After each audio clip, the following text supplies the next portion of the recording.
The Super League on Sky Sport in association with Stan James, the sports bookmaker, whatever your sport.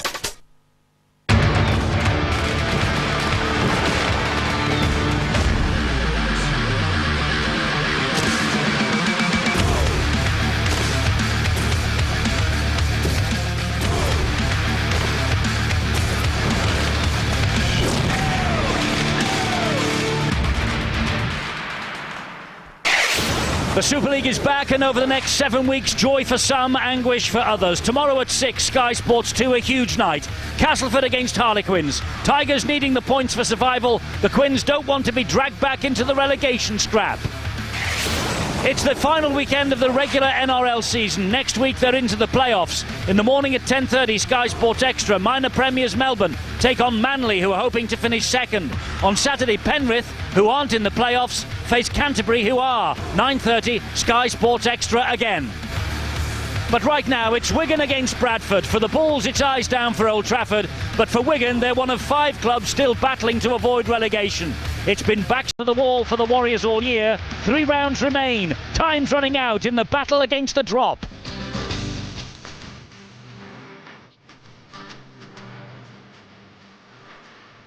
Wakefield a level.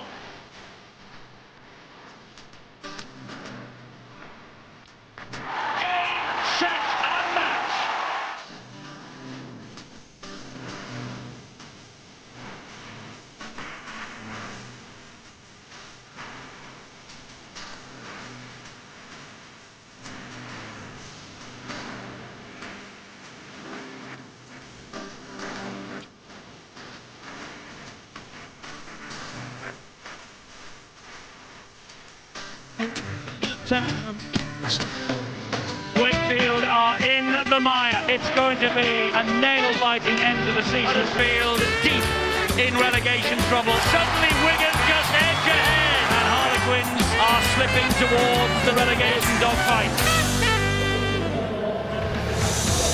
Well, Brian Noble's going up against his former club for the first time tonight, but that will count for little because Wigan desperately need the 2 points at stake. You can see just how tight it is at the bottom of the table. There hasn't been a season like this since Super League began 10 years and 11 seasons ago. Wigan 8th, but defeat here could plunge them back into trouble. Bradford won the grand final from 3rd last year.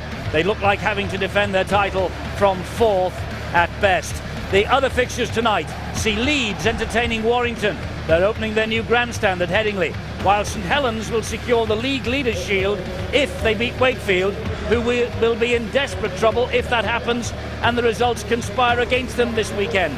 With that in mind, there's a massive match at the Jungle tomorrow between Castleford and Harlequins, which means that there are 2 on Sunday. Huddersfield Salford at 3 and Hull against the Catalan Dragons 15 minutes later. Well, quite apart from the game here in Wigan, this is an historic night for the game of rugby league because 13-a-side rugby was played for the very first time exactly 100 years ago today. Yes, we have reached another milestone for the great game. It might have been 1895 when the Northern Union first broke away and was formed, but it was 11 years later, on the 1st of September 1906, that the game of rugby league as we know it today first came into being.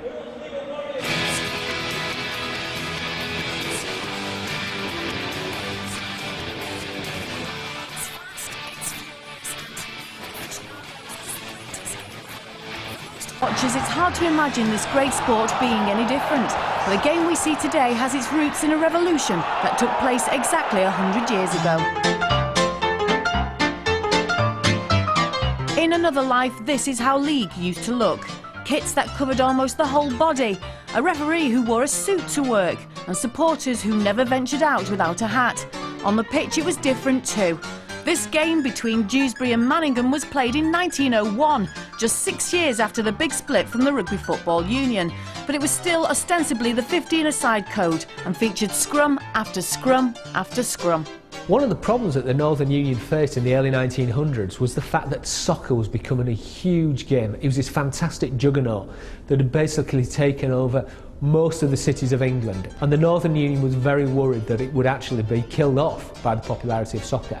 They realised that the rules of rugby union weren't attractive to spectators, and they weren't the best way to play the game. So in 1897 they got rid of the line out. They made tries more important, worth more points than goals, which took union another century to work out. And a slow process of evolution began over the next few years to try and open up the game, make it more attractive, to encourage the scoring of tries. Up until 1906, they tinkered with the rules of union, but the changes were largely insignificant. And then, in 1906, came the rule changes that would revolutionise the game. In June 1906, at the Northern Union's annual general meeting, the decision was made to reduce the size of the team from 15 to 13 players a side.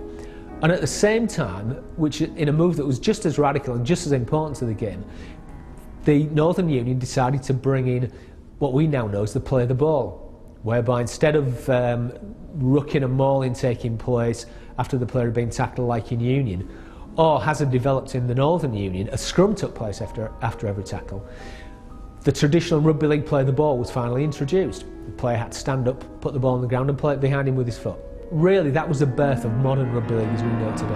On September the 1st, 1906, 12 games took place under the new rules. It was an immediate hit. There was a lot of discussion about whether this was a panic measure, and as usual, there was even some people who said, oh, this is the death of the Northern Union. And it shows that all this talk about the death of rugby league is nothing new. But once the game started being played in September, absolutely brilliant. The press was full of praise for the rule changes. There were more tries scored in the first couple of months of the season than what had been scored in the entire season, the season before. The players loved it because it gave them more opportunity to run with the ball. It meant that forwards became more skilled because they now did more than just simply scrummage all the time. And crowds increased. It was to mark the start of a golden era in rugby league, a fast, open game that the crowds flocked to see. It was also the era of unlimited tackles, and it was to stay that way for more than half a century. One of the interesting things that happened in the 1950s was that did start to happen. And teams, once they'd scored a try, did hang on to the ball. And there's famous examples where teams, particularly in big games, in crucial matches like cup semi-finals, they'd score a try and then simply hang on to the ball and die with the ball. And there are countless stories of matches where this went on for 20 minutes or so. And that eventually led to the introduction of limited tackles. Rugby league is a sport unafraid to tweak the rules to take the game to another level. And one of the most popular major changes of recent years has been the 40-20 rule, giving the attacking team the feed at the scrum if the ball is kicked from behind the 40-metre line and leaves the field after the 20-metre line. No doubt more is to come. So what does the future hold? Rather than the rules evolving, the way that the game's changed within those rules has evolved. So there's much more emphasis on the dummy half role. It's a pivotal role now. First receiver, second receiver, they're much more important than what they originally were in the game. And so there's probably going to be more evolution in the way that positions are used. And also simply in terms of the size and the fitness of players, that changes the way the game's played as well. So that's probably where we're going to see the changes.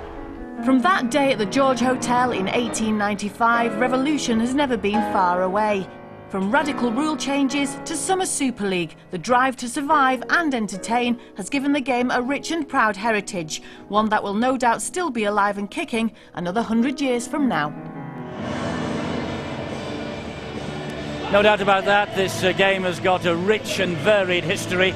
And 100 years ago today, the first 13-a-side rugby was played. Now, Steve-O here, of course, is rich in the heritage of the game as well. He's got his own heritage centre open at the George Hotel. I mean, it's you look back on the 100 years and there is so much to talk about. But what would be your abiding memory, do you think, as we go into the second 100 years? I think it's the first time that the Great Britain side started to really give the Australians a good hiding. And that was way back in the 1960s, where we were in full control of international rugby league football. Sadly, it has been the other way around for far too long, and let's hope that we can bring back those wonderful glory days, and I'm sure that we can. And it's no coincidence that the man that will be coaching Wigan tonight, Brian Noble, will be in charge, of course, of the Great Britain side down under for the Tri-Nation Series. And I do really believe that it is now time that we took control of international rugby league. We've got the players for it. I think we can do it. To that, But 100 years ago today, a Wigan side beat Barrow 54 points to 0 at home. What would they give for a similar scoreline here against the champions? I think Brian Noble would mortgage his house all over again if he could buy a result like that tonight. Well, what chance have they got? Here to watch alongside Steve O'Mee and the rest of the gang is Carl Harrison, the head coach of the Salford City Reds. Great to see you, Carl. What chance, Wigan? Now, they need one win, we think, to be absolutely safe from relegation, and then they can put this troubled season behind them. Are they going to get it, though? We've got every chance. On paper, the team looks very, very strong. A few factors: Newton returning, Field against the Bulls, McNamara v Noble, big atmosphere, big stadium. Who knows, it's going to be a fantastic occasion tonight. Well, we've had so many fantastic occasions this season, haven't we? I mean, that's the beauty about Super League this year. It's too close to call. You just cannot predict anything. Well, absolutely. You know, we play Huddersfield on Sunday. There's 3 games left. Huddersfield can finish in the 6th or get relegated. It's that tight. Nobody knows. Well, let's join Phil Clark, who is sitting down there in the stand somewhere, and we're going to talk about the crowds at Wigan, Phil, because they really have held up this year, haven't they?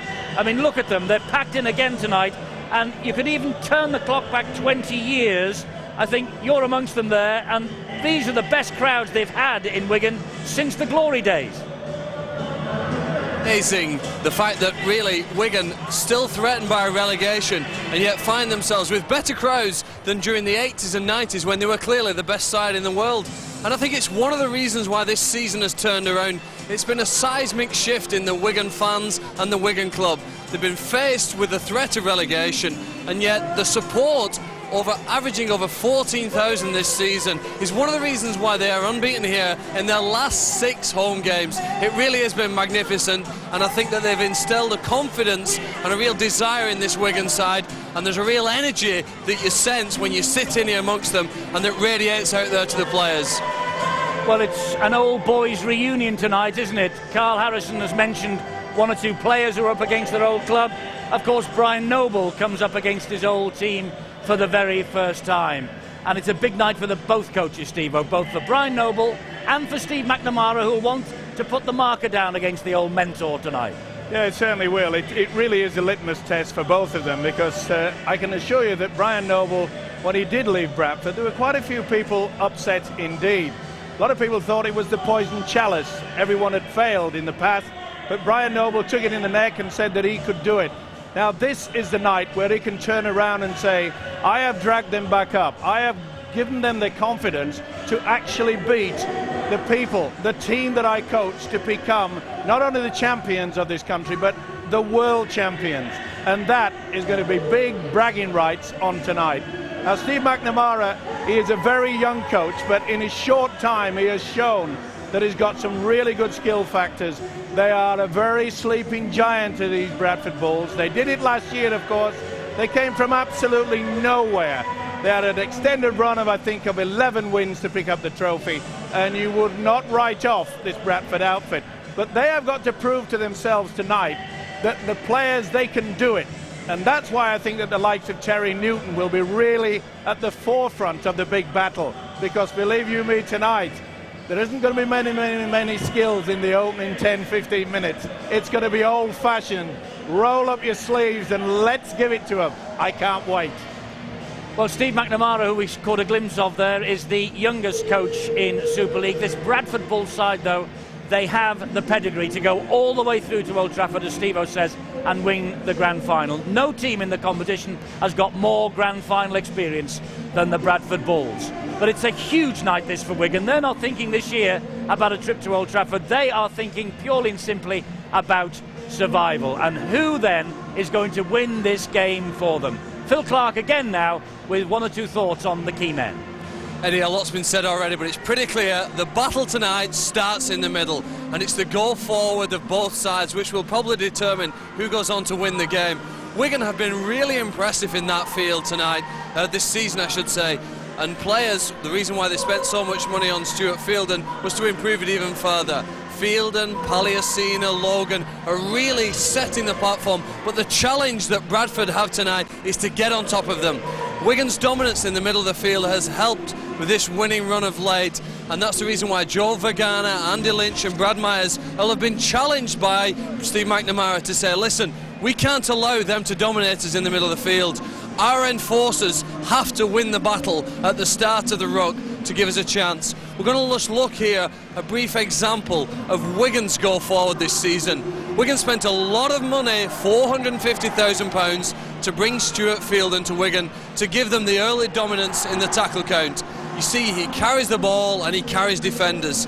Afeka Paliasina has lifted because of the sheer presence of Fielden, and Scott Logan has also contributed when Noble sent him on to make an impact. But there's a direct challenge. Joe Vagana has to be better tonight than Paliasina. That's clearly obvious to the Bulls.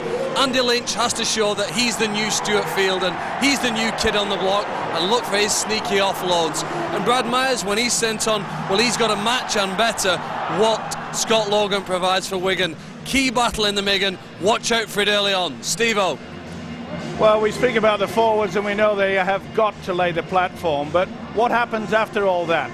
We talk about the confidence that Brian Noble has brought to this club here at Wigan, but also to one man especially, and his name is Danny Orr, and he'll be the first to admit, Danny, that it took him a long time to settle into the standoff position. A lot of people think, including myself, that maybe the inclusion of the young halfback Michael Dobson has certainly given him a lot more confidence. But I think that Brian Noble has told him to go out and play his own natural game. For so many weeks, for so many months, this man was reluctant to take on the defence, to ask those questions. And you've got to do those sort of things if you're going to make that half break. The forwards will take you so far, but you need the three quarters to have the skill to turn them into points. And I think that Danny Orr could do that tonight. Well, a real key feature in rugby league is how you finish your sets. The rules say you get 6 tackles, and when you get to the end of them, how do you use it? Now, ideally, you put your opponents under pressure. By putting them under pressure, you either force a mistake, or ideally, you score a try. Now, it's quite interesting with these two sides. If we look at the statistics so far of the success on last plays, you'll see Wigan have scored 10 tries on the last tackle, and Bradford 32. You're looking at the best and the worst teams in Super League at scoring on that final play. Also, if you look, it's important you try not to concede. Wigan's record there isn't too hot either. Now, here are a couple of examples of just where Wigan maybe haven't quite got it right on the last tackle. On the 5th play, goes to the kicker. This time it's Michael Dobson. Kick goes straight out on the full, and you can see the disappointment instantly on Dobson's face. Here at the JJB Stadium, it's Danny Orr. Great position of the field. Pat Richards in the right place, but the kick goes over play and they completely release the pressure. Bradford, rather differently, accurate kick, and their players sense the opportunity really here to score, and there's a real lift in their urgency. Another option down the short side, grubber kick this time, and Vinacolo's there for the try. Just watching the urgency for Wigan now on this final play. Brian Noble will have told them, this side score on the 6th tackle better than anybody. Make sure they don't do it tonight. Steve-O. Yeah, they'll certainly be looking for tries, especially in the first tackle, never mind when it comes to the last one. You know, it's always exciting, isn't it, when an old former player comes back to his old hunting ground. And when you mention Terry Newton, it's not just exciting, it is explosive. Now, we all know this guy plays it very close to the wire indeed. And when you think that every time that the ball will go in touch or there'll be a knock on, this fella will be putting his head very close to the side and the ears of a man called Stuart Fielden. And I can assure you that this man, Terry Newton, will be aggravating Fielden as much as he can throughout the game. He is a very good leader, is Newton. He knows that he has to take control of the rucks. He's got to make sure that he's quick and agile when it comes round to the play of the ball area. If he can do that, and we've mentioned all throughout this build-up that he's going to be a tough encounter in the opening 10-15 minutes, and he'll be the man to get the forwards going onto it. You want fireworks? You're going to get them tonight. No doubt about that, and I think the coaches will be desperately trying to score a point against each other tonight. Brian Noble against his former club. As I said earlier, Steve McNamara wanting to make a point. against the man that he served as assistant. And it's a question for Bill Arthur, who is very close to these two on the sideline right now. Bill, how on earth can Messrs Noble and McNamara keep the lid on the emotion tonight? Well, they're doing a very good job of it so far, Eddie. Steve McNamara, very cool, very cheerful, and cracking a joke on the sidelines. And Brian Noble, equally cool. But a lovely moment a short time ago when Brian came out onto the pitch and the Bradford Bulls supporters to his left immediately rose to acclaim their former coach, and he got the same reception from the Wigan Warriors supporters. He really has got a great deal of respect, as befits a man who gave so much time and so much service to the Bradford club. 27 years ago since he played his first game for the club, and of course, apart from a summer at Cronulla and a short spell at Wakefield, his entire career was spent at Bradford, and the Bradford fans love him for the 3 grand finals, the 3 World Club challenges, the Challenge Cup, the aura of invincibility that was associated with Bradford and is still associated with them, and Steve McNamara has inherited. Stuart Fielden was part of that aura. He's now part of the Wigan Warriors side. The Bulls fans haven't really forgiven him for his £450,000 move in June. I'm not sure he'll get such a warm reception when he goes out in front of them in a short time, but you can guarantee that Stuart Fielden will be pumped up. He's been on the receiving end in a bit of inter-club banter during the week, text messages flying backwards and forwards to wind him up. Wonder how wound up he is actually going to be. Just look out as well for maybe the next Stuart Fielden. That is possibly exaggerating it a little bit, but Sam Burgess in the Bradford camp on the bench for them tonight is one to watch. 17 years old, 6'4". The next Fielden, well, he's certainly an imposing presence, and we'll see him in action tonight, Eddie. We will indeed, Bill. Thanks very much. And we're talking about great prop forwards, and we have a former great prop forward with us here in Carl Harrison, a legend. He tells everybody he's a legend, and he's big enough, even though he's got a bad ankle at the moment. I wouldn't argue with him 1 minute. Carl, I want to put one thing to you. Stuart Fielden came to this club for £450,000 not too long ago, and Wigan have never looked back since he joined them. Is the £450,000 Wigan spent, is that the money they've spent to keep themselves in Super League for next year? Well, it appears so. The Fielden factor is a massive influence on what's happened at Wigan recently, but there's also been the return to form of Fletcher, Scott Logan, Palasini. The other 3 front rowers have been going really, really well. Tickle's improved, Godwin and Iam have improved. There's more to Wigan than Stuart Fielden, but it's been a massive factor. There is more than Stuart Fielden, no doubt about that, but the forwards have laid the platform. As Steve and Phil have said in the pre-match build-up, they've laid the platform, but to be fair to them, the Danny Orrs and Michael Dobsons, they've gone forward on the back of that, haven't they? I think Michael Dobson was a shrewd buy. How they're going to work permit for him, nobody understands, but that's Wigan for you. They got the work permit, and he's been outstanding for them, and got a great working relationship with Danny Orr, playing off a very dominant set of forwards. Listen, we've talked a lot about Wigan. We've ignored a team called the Bradford Bulls, who after all are the champions of Super League. They pose one almighty threat to Wigan tonight. Absolutely. I've worked at Bradford. I worked with Brian Noble, and looking down their team sheet, quality throughout, very, very big. I spoke to Brian Noble earlier in the week, and he said he'd be very, very confident of winning tonight's game if they could stop the juggernaut of the Bradford's forward pack. I think tonight, look at the teams, they can do that. But don't write Bradford off. Don't write Bradford off. I wonder where Steve-O's putting his money down tonight. Will it be a Wigan win? Will it be a Bradford win? What say you? I'm going to go for the home side, and I know it'll shock quite a few people, but before I came here, I just had the feeling that maybe Bradford would just have that little bit of an edge, but I'm not so sure now. This atmosphere that's created here with all the fans, it really can lift this Wigan side, and if they get off to a very good start, I think Wigan, but only just. It wouldn't surprise me either way, but if I'm a gambling man, if I wanted to put some money on, I think I'd go for the cherry and whites. OK, in the past we've had some magnificent matches between Wigan and Bradford. We've had grand finals involving the two. It's been wonderful, but tonight it's all about survival for one and getting into form, moving into the playoffs for the other. Wigan against Bradford. Don't miss a minute of this. You're in the right place tonight.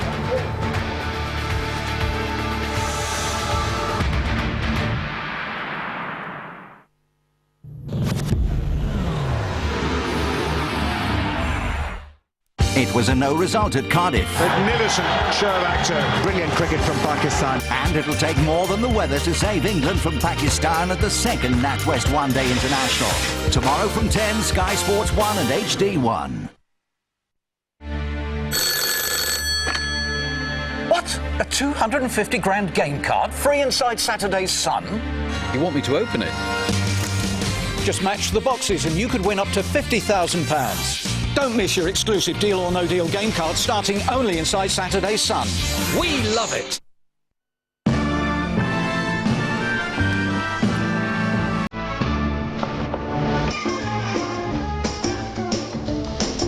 The rhythm.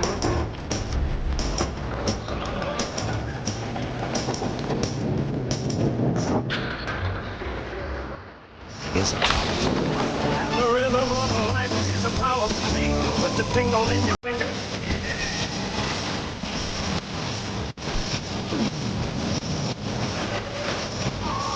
Flip your wings and fly to your daddy. Take a dive and swim to your daddy. Hit the floor and rock you daddy. Baby, down the rhythm of life, of life, of life.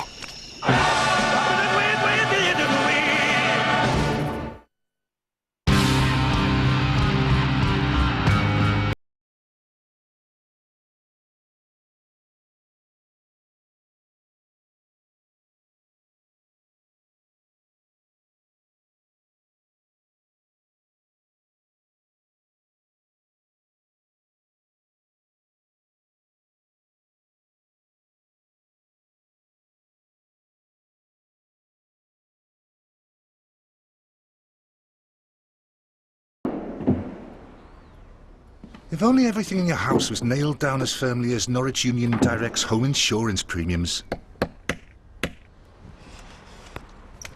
Norwich Union Direct offer great prices. Fixed for 2 years, right through to 2008. To sign up or switch now, visit norwichunion.com or call 0800 051 3252. You'll be happy with Norwich Union. How come when prices are cut, it's always on stuff you don't want? Cut price waffle irons. Very handy. Cutting my bills. Now that really would be useful. BT has cut the prices on many of its cool packages. Millions of homes could save thanks to BT. It's my own little world in there. I've got guitar lessons I've downloaded, my airplane survival DVDs. They save my life on these long flights. I like to take tons of crazy photos. Oh man, that's my friend's video. Artists email me graphics for my snowboard line. Like, love this, lose that. I pretty much got a random life. You never know where the snow's gonna fall. HP Pavilion Notebooks. The computer is personal again.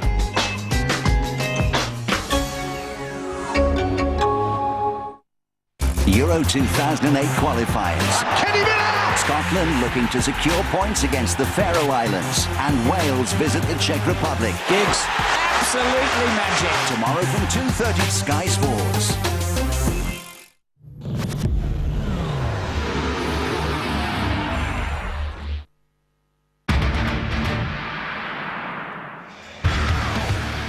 Wigan against Bradford from the JJB Stadium. The Wigan Warriors lost 34-12 at Odsal in round 7. That was on March the 24th. And the defeat sent Wigan to the bottom of the table. That defeat at Odsal was their 6th reverse in the opening 7 games of 2006. But this team, under Brian Noble last year, they created Super League history when winning the grand final from 3rd place in the table after the weekly rounds. It looks like they will have to defend their crown from 4th in 2006. Let's take a check on the way these two sides line up tonight. Wigan have got Ashton at fullback, then they go Calderwood, McAvoy, Violicki and Richards. It's Orr and Dobson at halfback. They're unchanged actually from the time that we last saw them a couple of weeks ago. Fielden, Hyam and Palliasina the front row, Hock and Fletcher in the second row, and Sean O'Loughlin captains the side from loose forward. And on the bench it's Logan, Tickle, Godwin and Hansen, and the coach is Brian Noble. Now the Bradford Bulls, Withers at fullback, Vainicolo, Harpy, Harris and Bye, Yistin Harris the skipper, Paul Deacon the scrum half. Forwards, Banganar, Newton and Lynch. McKenna, Ferris and Langley.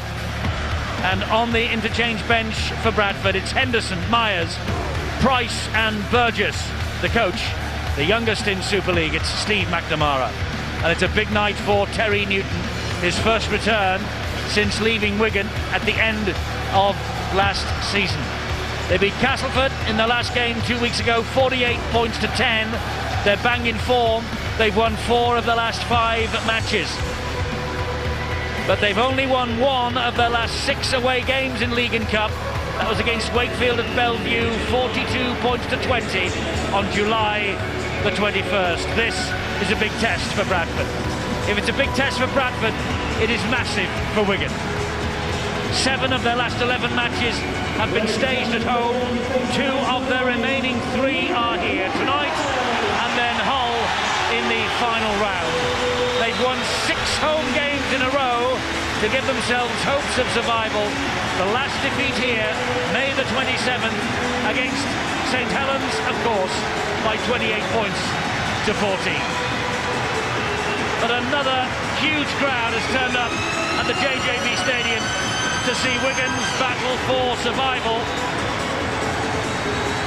And will they inspire their team to victory here?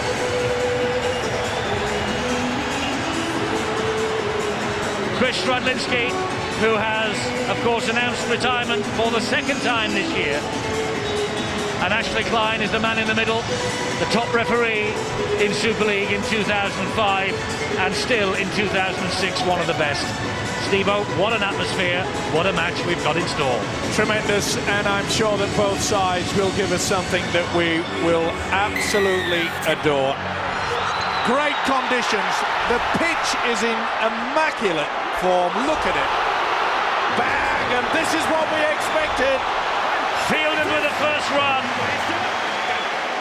And a bit of a welcoming committee for him as well from McKenna and also from Joe Banganar. Look at this. Bang, and who was it there? Mr. Terry Newton that lined him up. It's going to be a big one, this. Hold on to your horses and your seats. Sean O'Loughlin will play the ball on a scooting run from Danny Orr down the right-hand touchline. Eventually the Bradford Bulls get to him. It's O'Loughlin again. Here is Brian Fletcher. Trying each of his last 6 home games for Brian Fletcher. They go down the blind side. A dab down the line from O'Loughlin. But that is far too easy. And it's picked up by Michael Withers. And rumours abound that Michael Withers is Wigan bound for 2007. Pretty strong rumours as well, Eddie. And it makes you wonder why with the form of their young fullback Chris Ashton. But I've got to say that Wigan realise that they've thrown away a golden opportunity. It was pretty strong defence by Bradford in the opening seconds, but they should have done better with that kick and chase. It was a poor one. You know, Eddie, you've spoken about the pressure that Wigan are under going into this game and their threat of relegation. I think there's a lot of pressure on Bradford tonight also. At the end of this 80-minute match, we'll get to know whether Bradford really are a serious challenger to go back to the grand final. A win here tonight and all eyes will start to turn and think they can perhaps repeat last year's success. A failure, and I just wonder where it leaves their confidence. Well, the Bradford Bulls do have the best playoff pedigree of all the top 6 contenders. And there's the information line if you need to know anything at all about Grand Final night, which is on October the 14th this year. 15 of this Bradford squad have played Grand Finals, so they must be treated with respect come the playoffs in 3 weeks' time. Wigan won't be in the playoffs, though, at least we don't think they will. They're surely far too far behind Warrington and Salford. But you never know. This is Fielden again. Bounces away from Lynch, gets himself away from Ferris. Lynch, Vangenaar and Ferris come back for a second snap. That's the last tackle. Fielden was looking for the penalty, wasn't forthcoming. It's with Dobson. The kick downfield on the last will bounce over the head of Marcus Bai, and Bai will collect it just a couple of metres from his own goal line. Put under a lot of pressure, but it was a good kick. Make sure that it hit terra firma. Got to turn the winger around, that's all you need. And you can see that both sides are enthusiastic in defence.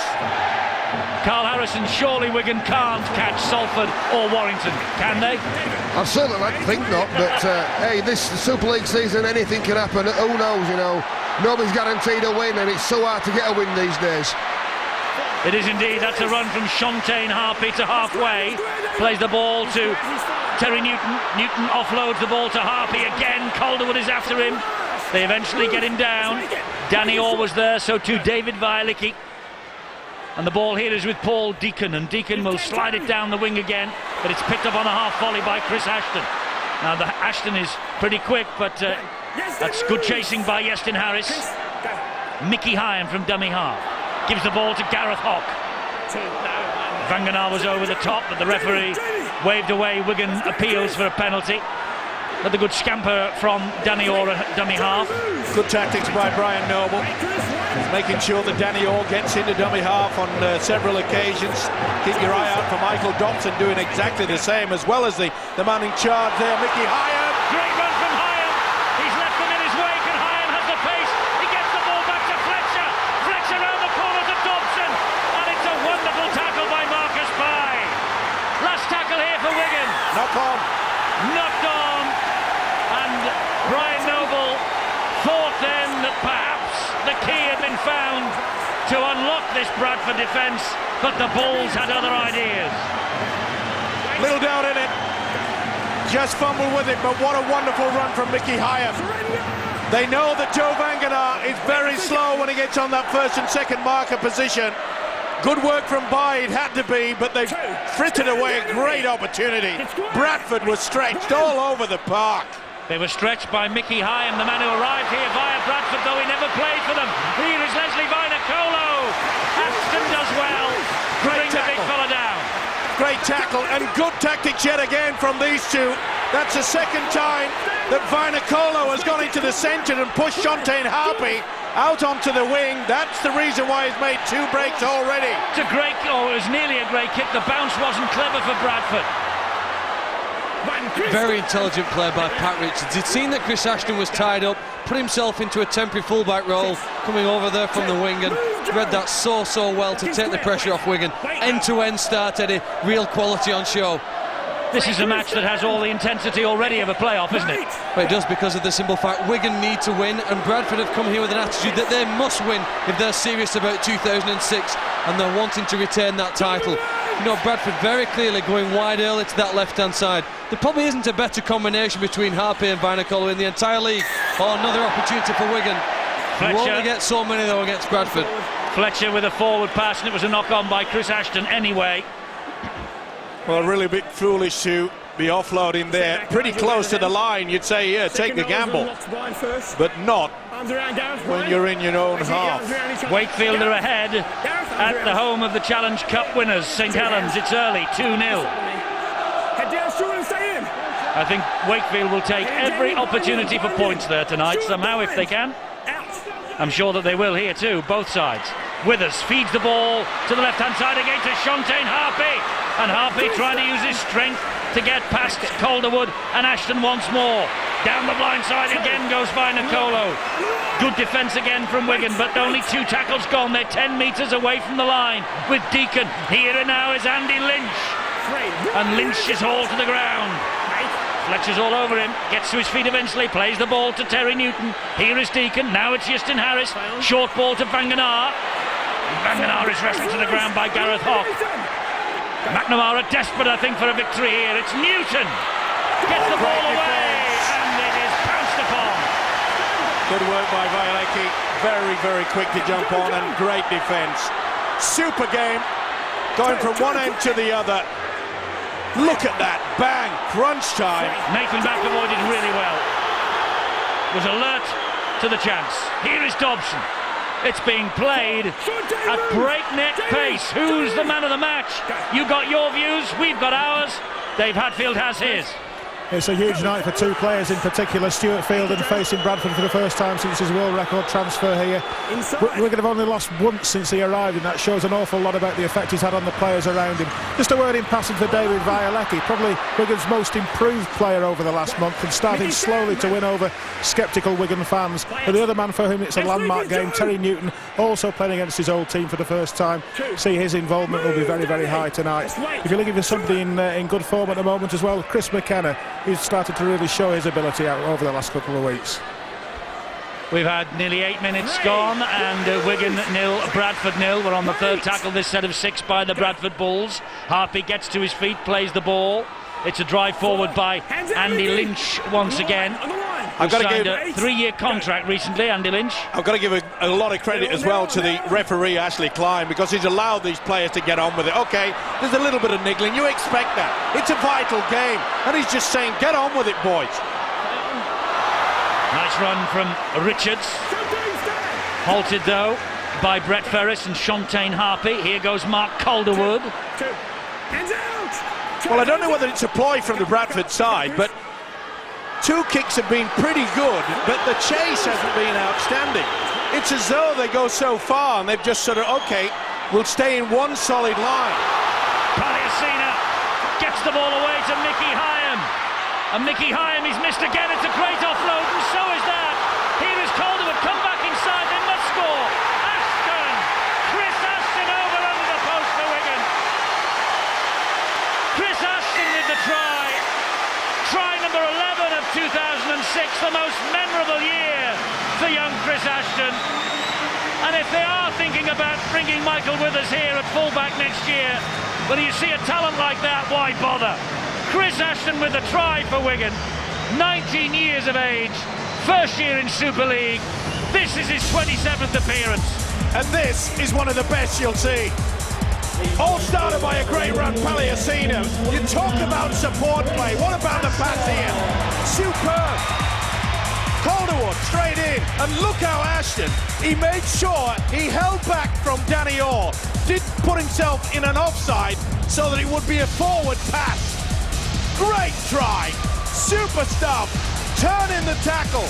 We speak about the confidence that's been injected since Brian Noble has come to this club. Outstanding! There's only one word for it. Here he comes, look at this. He's only a young kid. He's reading the game as though he's been here for 10 seasons. 19 years of age, Michael Dobson, not much older, 20 years of age, bang in front, and this kick to make it 6-0. Wigan 6, Bradford 0. He's 8 points away, actually. Michael Dobson is now 6 points away from 100, but Ashton with the try. And Fielding and Paliacina are starting to win the arm wrestle in the middle. You know, Chris Ashton deserved that try for being on the supporting shoulder, but Paliacina, when he took the ball forward, he followed on the back of that as well. And you can see there now a good, important start for Chris Ashton and the Wigan side. Well, just the start that Brian Noble would have wanted. They've been big in defence, and they've been inventive in attack. And Bradford restart with the boot from Paul Deacon. They're 6-0 down. Well, after 11 minutes, you can see both ploys from either club. Bradford going left, attacking the Wigan right-hand defence, and yet Wigan realising that they've got a lot of problems, Bradford, in and around the play-the-ball area.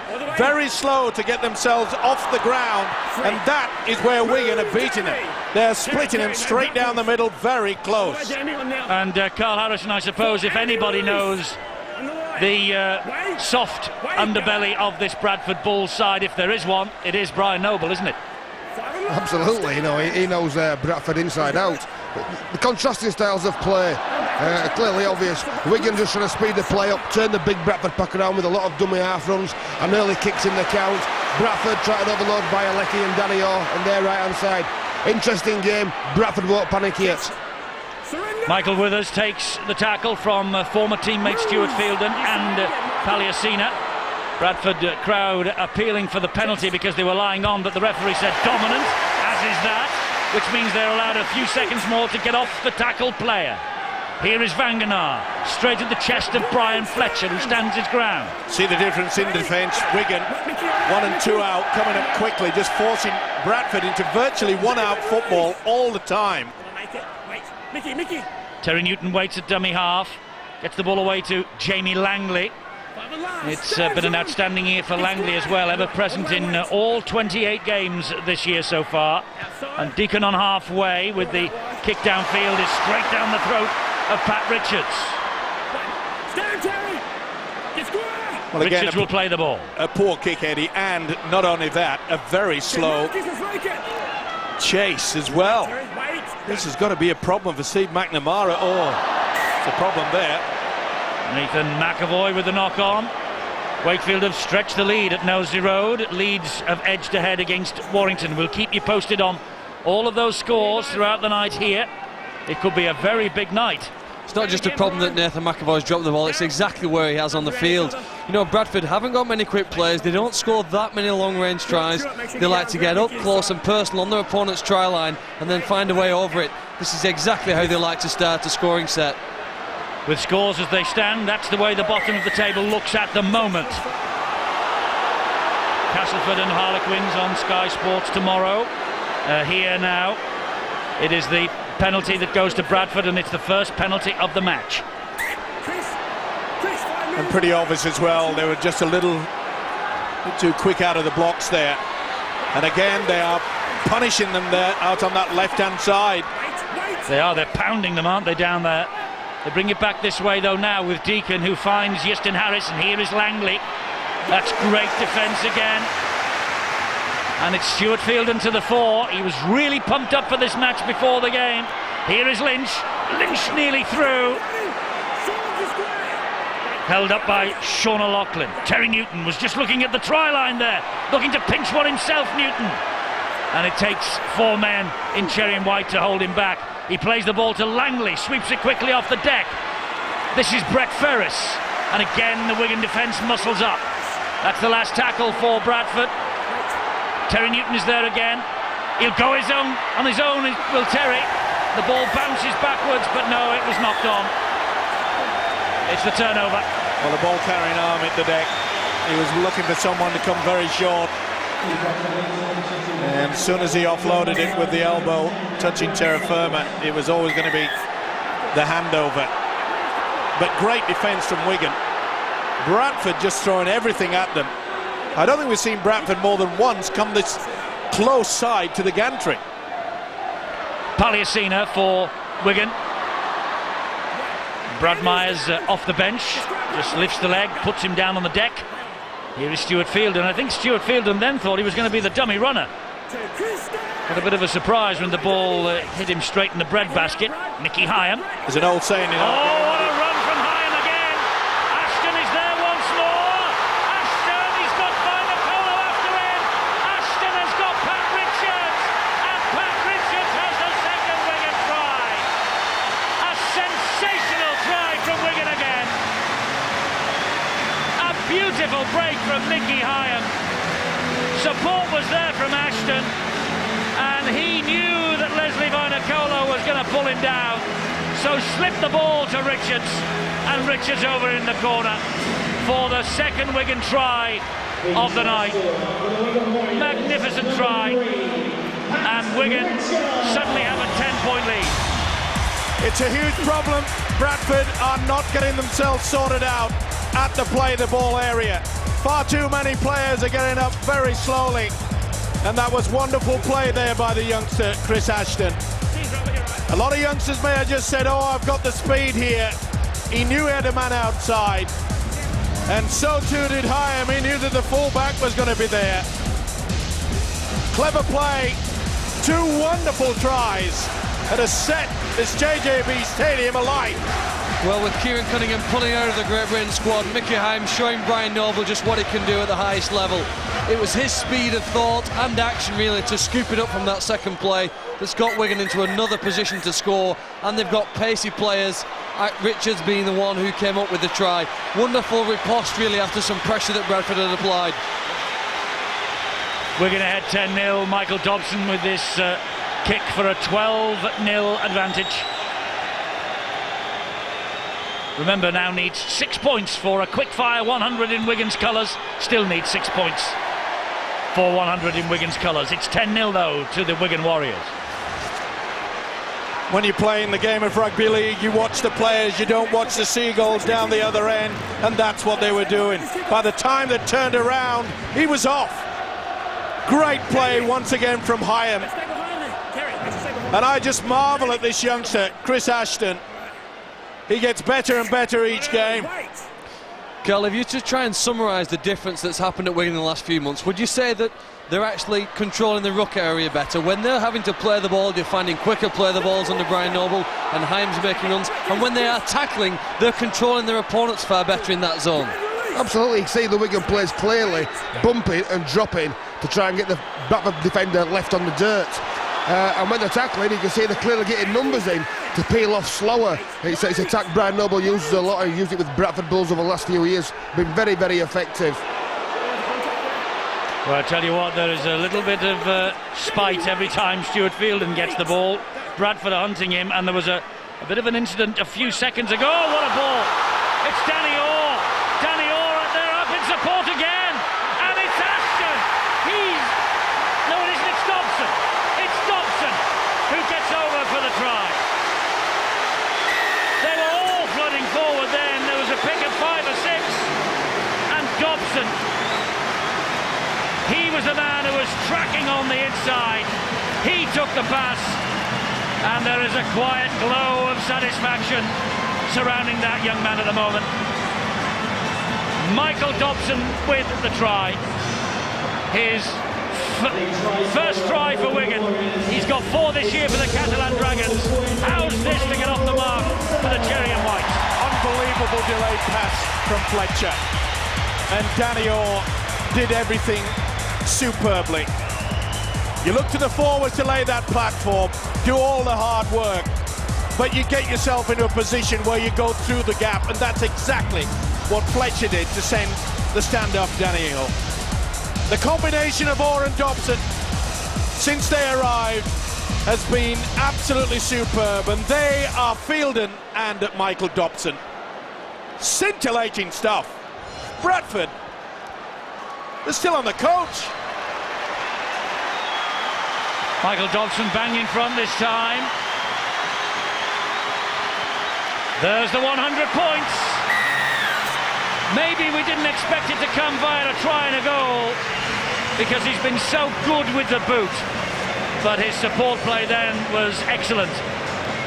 And Wigan are ahead 16-0. And they're preparing already for Super League in 2007 here. Absolutely superb stuff. Calm, cool and collected. Make the break. You've got to make sure you've got support. They've done that on 3 occasions. Ashton first, Richards, and now Dobson. With Wigan's form in the opening quarter of this match, there'll be several teams who will occupy playoff places. We're quite glad that they don't have to play this Wigan outfit.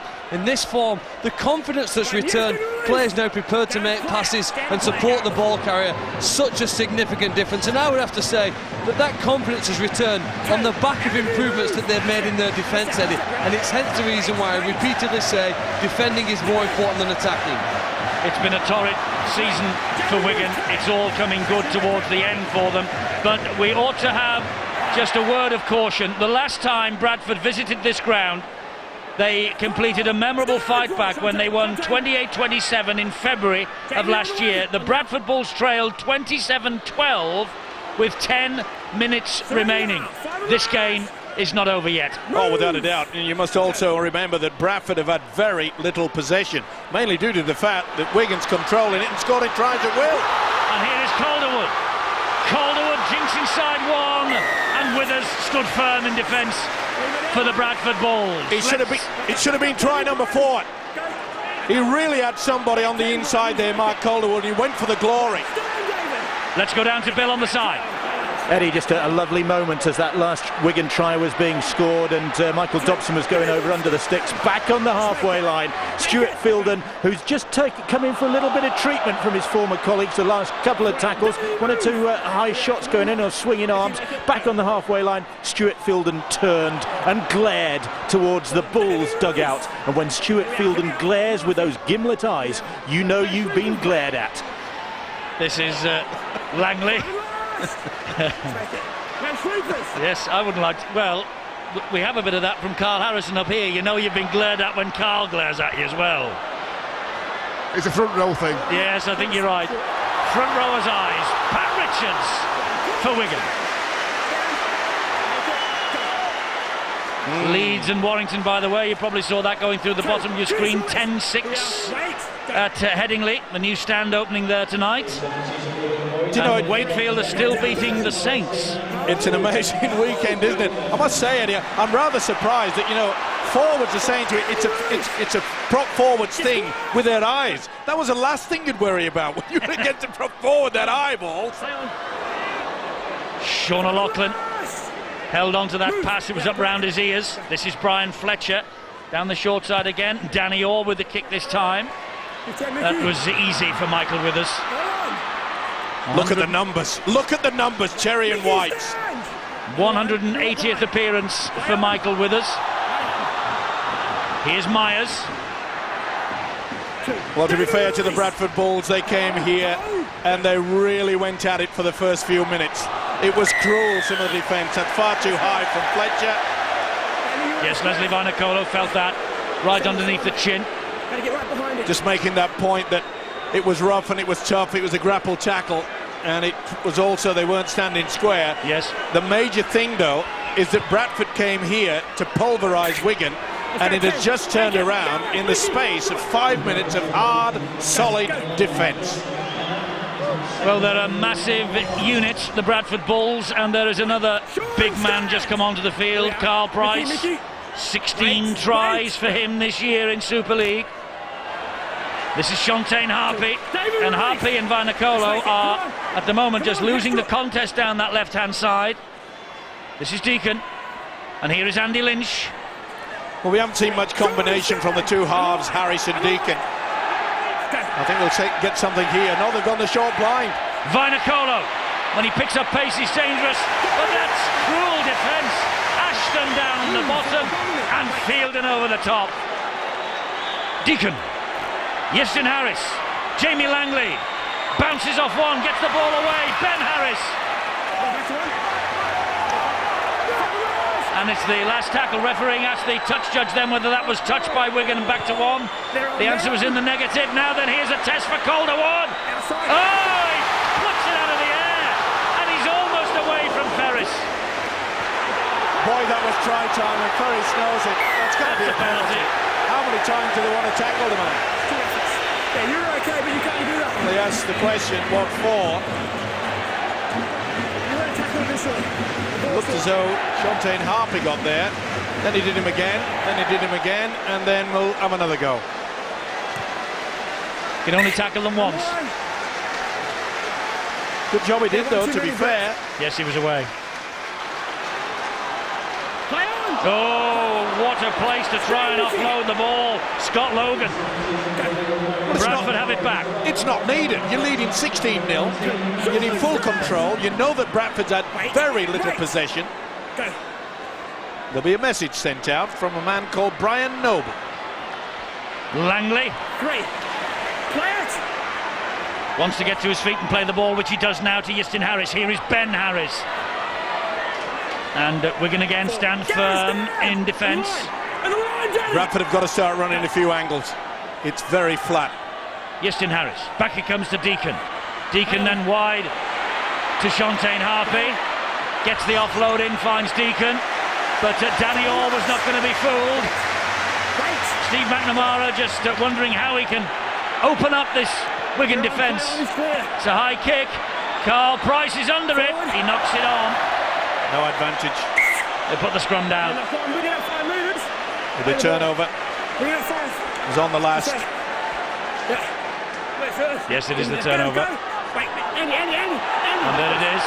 Well, Bradford must be wondering what on earth they've got to do to get anywhere through this Wigan defence. A couple of forays early in the game, Eddie, but they've just been shut down.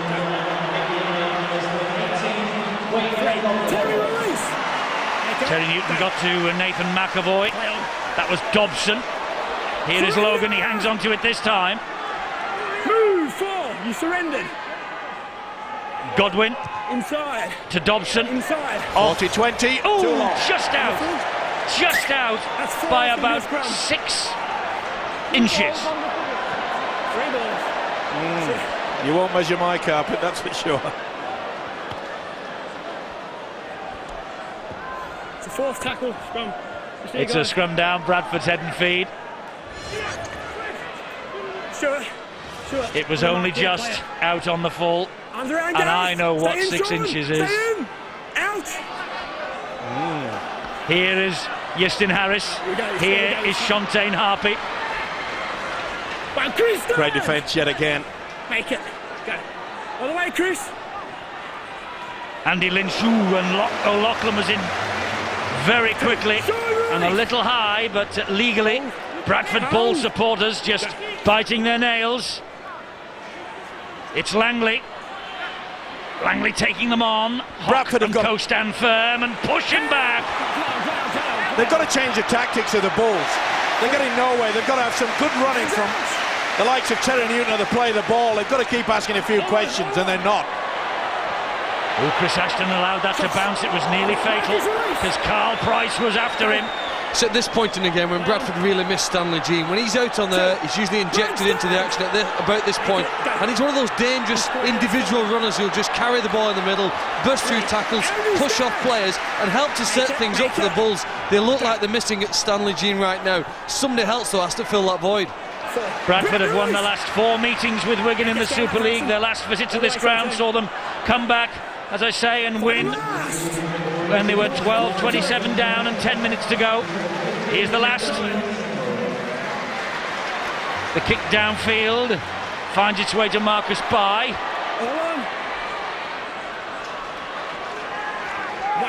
Release, Danny. Hold. Marcus Bye will get to his feet. This is Carl Price. Hand release. Make it. We've just seen Terry Newton leave the field now and replaced by Henderson. There was a rumour that Terry Newton wasn't fully fit before the game, and he hasn't made the impact that we'd expect from him against his former club. They have another penalty here though, Bradford, for laying on in the tackle. No doubt about it, and I must say that Steve McNamara, a little bit of a desperation situation, as Phil has just related to, that Newton was in doubt. Passed the fitness test only yesterday, but I think he needs a little bit more running, as I mentioned, from that dummy half position. You'll get that from Ian Henderson, that is for sure. He's a pretty hard man to get down. As soon as the tackle's made, just move it. It's a big weekend for the Henderson family. Andrew, the hooker for Castleford, will be lining up against Harlequins, one would imagine, tomorrow. This is Leslie Vinacolo. And Shontaine Harpy. Halted by terrific Wigan defence. Phil mentioned that Brian Noble has smartened the ruck up. That's a forward pass. Phil, you mentioned that Brian Noble smartened the ruck up for Wigan. He has certainly tightened this defence. That was his first job. Of course it is, and it's one of the reasons now why they're putting their opponents under pressure. Bradford don't look like they can find a way through this Wigan line at the moment, and sometimes that adds to the pressure and the anxiety that the Bulls might be under now. As a player, only naturally you want to get through the line. That builds your confidence, and when you don't, well, it tests your patience, and currently the Bulls' patience really being tested by some magnificent defence. Players like Danny Orr, David Violecki, Pat Richards, they just seem to be going stronger and even more confident as the game wears on in defence.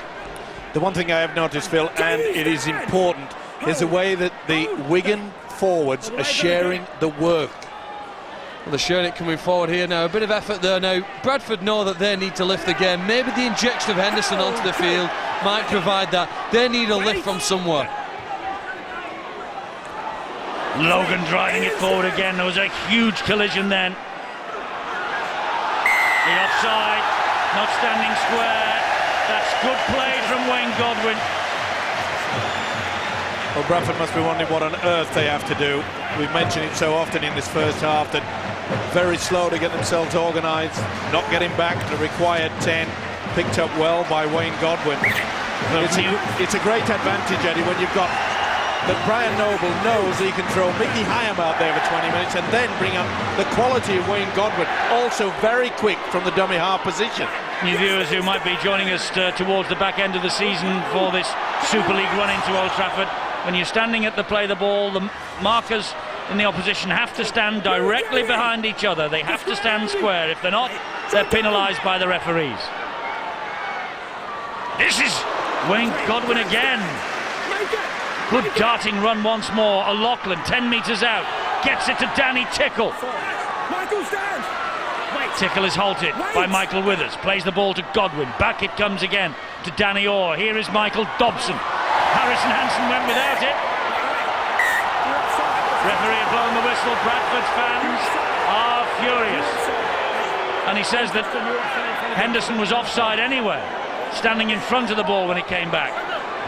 Came off spin, that's why we can't play advantage. Well, not happy, the Bradford fans, but really no advantage to them. I think that most of the Wigan players had realised it was definitely a knock-on. Could have been a play-on situation. Not on this occasion from Ashley Klein, who... The one thing I love about referees is when you don't notice them. And we haven't noticed Ashley for a long time, have we? We haven't. No, I'll tell you what, real critical phase there. I always maintain in rugby league, 3 scores is very little to come back from. 4 becomes a significant and psychological hurdle. If Wigan couldn't score next before half-time, I firmly believe they have this game won. But if Bradford can score first, next before half-time, well, we are in for another thrilling 40 minutes. Or if it stays like it is now, it won't be bad, Carl, will it? It certainly won't. It's been a great game so far. Bradford's strength is generally their forward pack, especially the middle men, the front rowers. And you can see Wigan's attackers continually getting at them, making them work ever so hard. So when Bradford have got the ball, they're very tired and can't be as effective. When the tackles are made.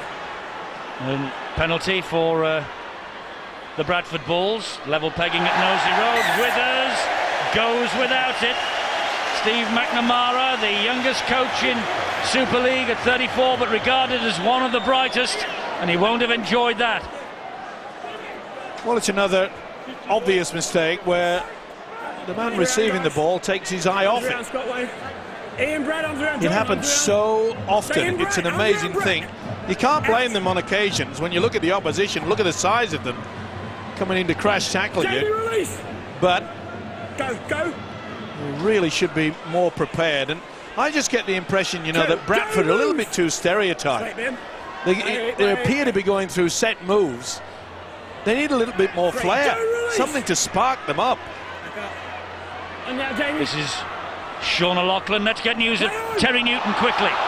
Newton off with a dead leg. He's just taken a couple of painkillers to try and ease the problem. He's also been hampered in the build-up to this game by a bit of a thigh problem which needed treatment. So he's been in the wars. They're hoping he's going to be back out there for the Bulls, because they certainly do need him firing on all cylinders. Scott Logan takes the last tackle in this set of 6. Here is Dobson, who will hoist the bomb. Tester for Withers. Comes up with it, Withers. That is where he is. Very, very good. When he's airborne, safe as houses. Under a lot of pressure as well, and did exceptionally well. Now this will be the point where Brian Noble gets a message out. It is so important we keep Bradford down. He knows that they have players out there, especially the likes of Shontaine Harpy and Leslie Varnicola, that can go the length of the field. That's a relieving penalty for Bradford. And look how tight it is with the scores as they stand tonight. Look how tight it is at the bottom of the table. Pick somebody to go down. Catalan, of course, who sits there at the foot of the table, they are exempt from relegation. That's it. We have 4 minutes to go here in the first half. This is Joe Vangenaar for Bradford, who needs something just to take with them into the dressing room at half-time. Ian Henderson goes in centre field and finds Deacon, who goes wide and finds Harris. He brings Shontaine Harpy back on the inside. This is Ian Henderson. Harrison got the tackle in. This is Michael Withers. Michael Withers. Important tackle that was. Quick play, the ball needed. Shontaine Harpy. Paul Deacon. On the charge comes Henderson. He's just held up. Quick play, the ball again. Deacon. Oh, stolen by Pat Richards. Richards is away. He's got Houston Harris after him. Harris won't catch him. Pat Richards will get his second try of the match. Pat Richards just before half-time. The vital 4th score for Wigan. Harris was left in his wake. Pat Richards, Wigan's top scorer in Super League. After that, it's his 12th of the season, and that just could be Super League in 2007 for the Wigan Warriors, courtesy of Pat Richards. I think you're absolutely spot on. It was a good positional sense there. He was looking for Price, was Paul Deacon, and he found this man. There was never any doubt, as far as I'm concerned, when Justin Harris only got halfway across. Great positional sense here, and Richards, and he was all over, shut the gate. And Justin Harris said, even 8, 9, 10 years ago, perhaps I may have gone close, but Richards knew he had the mark, and it is sour, I'm afraid, for the Bradford fans. They had to take the gamble. They had to throw everything at trying to get a score before half-time. It has not paid off. And Michael Dobson to try and pocket another 2 points for Wigan just before half-time.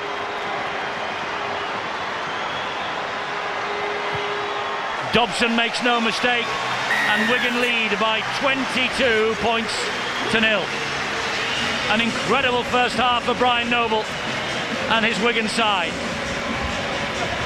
I think we all thought it would be very close, but Wigan, well, they have given a performance worthy of a playoff place.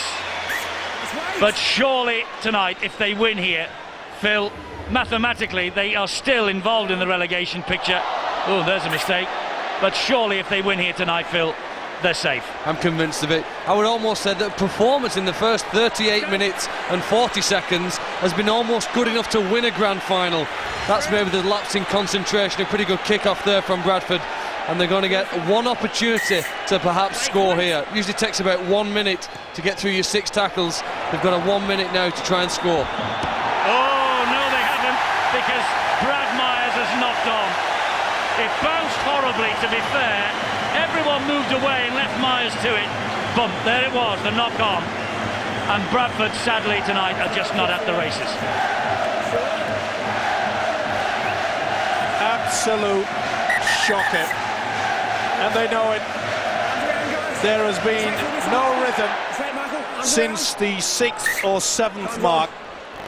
It was such a bright start for that young coach, Steve McNamara. Calderwood is after this for a kick because Vainikolo is there. That could be fatal. Vainikolo can go full length, but not with defence like this tonight. 10 seconds to half-time. Here goes Marcus Bai. Wigan standing firm as they have throughout the first half. There's the half-time siren. Arguably, and I don't think there'll be much argument from anybody, that is Wigan's best 40 minutes of rugby throughout this Super League season.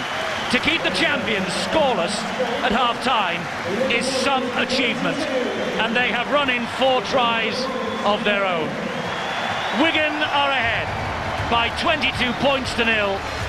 They have 2 matches remaining, but it looks like they will be back amongst the elite next year.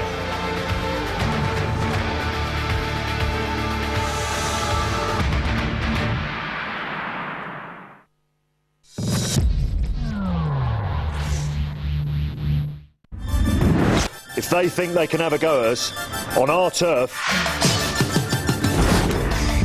remember, they'll try every trick in the book.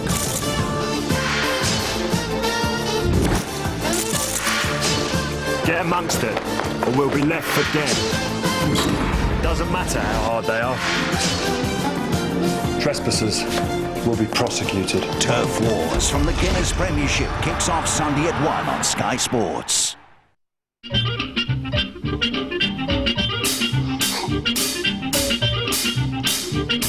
like an eyeball. I like a square cut. I like a funny car. I like a monster truck. Color popping, I'm funding stomach. Cocoa mop, I stop nothing, plummet. One on top, if I eat the crocodile.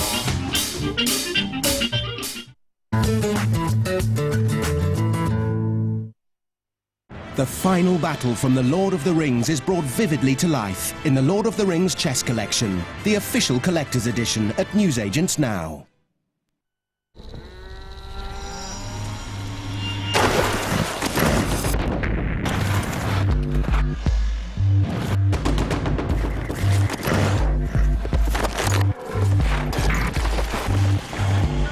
Designed to give you the power and responsiveness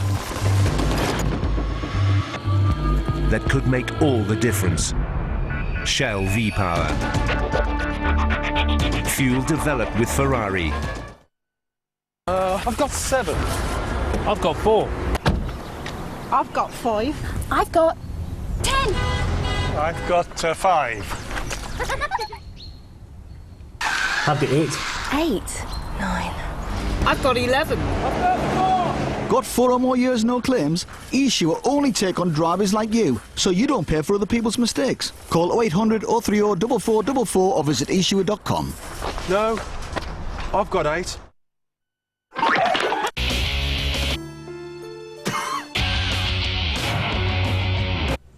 Whatever you need a PC for, Dell has the one you want for less than you might expect. Like this Dell Dimension, built with an Intel Pentium 4 processor and 19-inch flat panel for only $379. This great price also includes a DVD rewriter and McAfee Security Center. Dell sell direct to you, so go online or call one of our experts now. Inside this weekend's Daily Mirror and Sunday Mirror, get 2 kids double DVDs free. Starting this Saturday with Angelina Ballerina and Pingu. And on Sunday, get Barney and Rubber Dubbers. 2 free kids double DVDs inside this weekend's Daily Mirror and Sunday Mirror. Plus, starting Monday, we're offering 12 more kids DVDs free. Hi. Hi. State-of-the-art appliances. Lovely rear aspect. Rhododendron, Lamburnum. Cost a fortune. Ah, I see you spotted the BT Home Hub. Up to 8 meg wireless broadband, built-in security, free evening and weekend UK calls over the internet, and soon you'll be able to handle TV and video on demand. We'll take it. BT's Home Hub has the technology to meet all your needs. And finally, bedroom 4. All this would be a very nice nursery. Get BT Total Broadband from $9.95 for the first 6 months.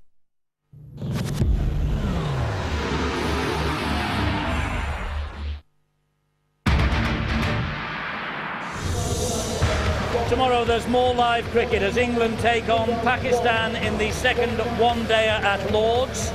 That's at 10 o'clock on Sky Sports 1 and Sky Sports HD 1. More drama at Lord's, but there's quite a bit of drama taking place here at the JJB Stadium tonight. And Wigan Warriors 22, Bradford Bulls 0. I said as we made our way from commentary box to the gantry and to the studio here that arguably Wigan's finest 40 minutes of the season. When you think that they have kept the champions to a 0 scoreline against their name, it has been quite remarkable, particularly in defence. And they've made virtually no errors in that first half. Same can't be said for Bradford. And Steve McNamara, well, they only completed 7 sets, and you cannot win a match like that. And you're missing far too many tackles and far too many handling errors. And Steve McNamara knows that, and that's why he's trying to rally the troops in the dressing room there for the second 40 minutes.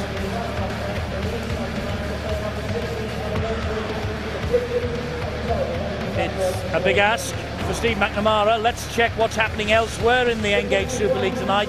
Leeds 28-10 against Warrington, and St Helens just 12-6 up against the Wakefield Trinity Wildcats.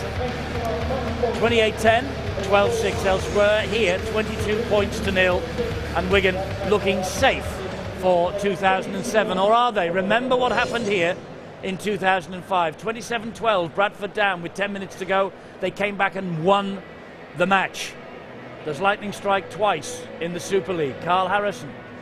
Brian Noble was the coach of Bradford then. He's not there now, but can Steve McNamara get something going for Bradford in the second half? 40 minutes is a long, long time in rugby league.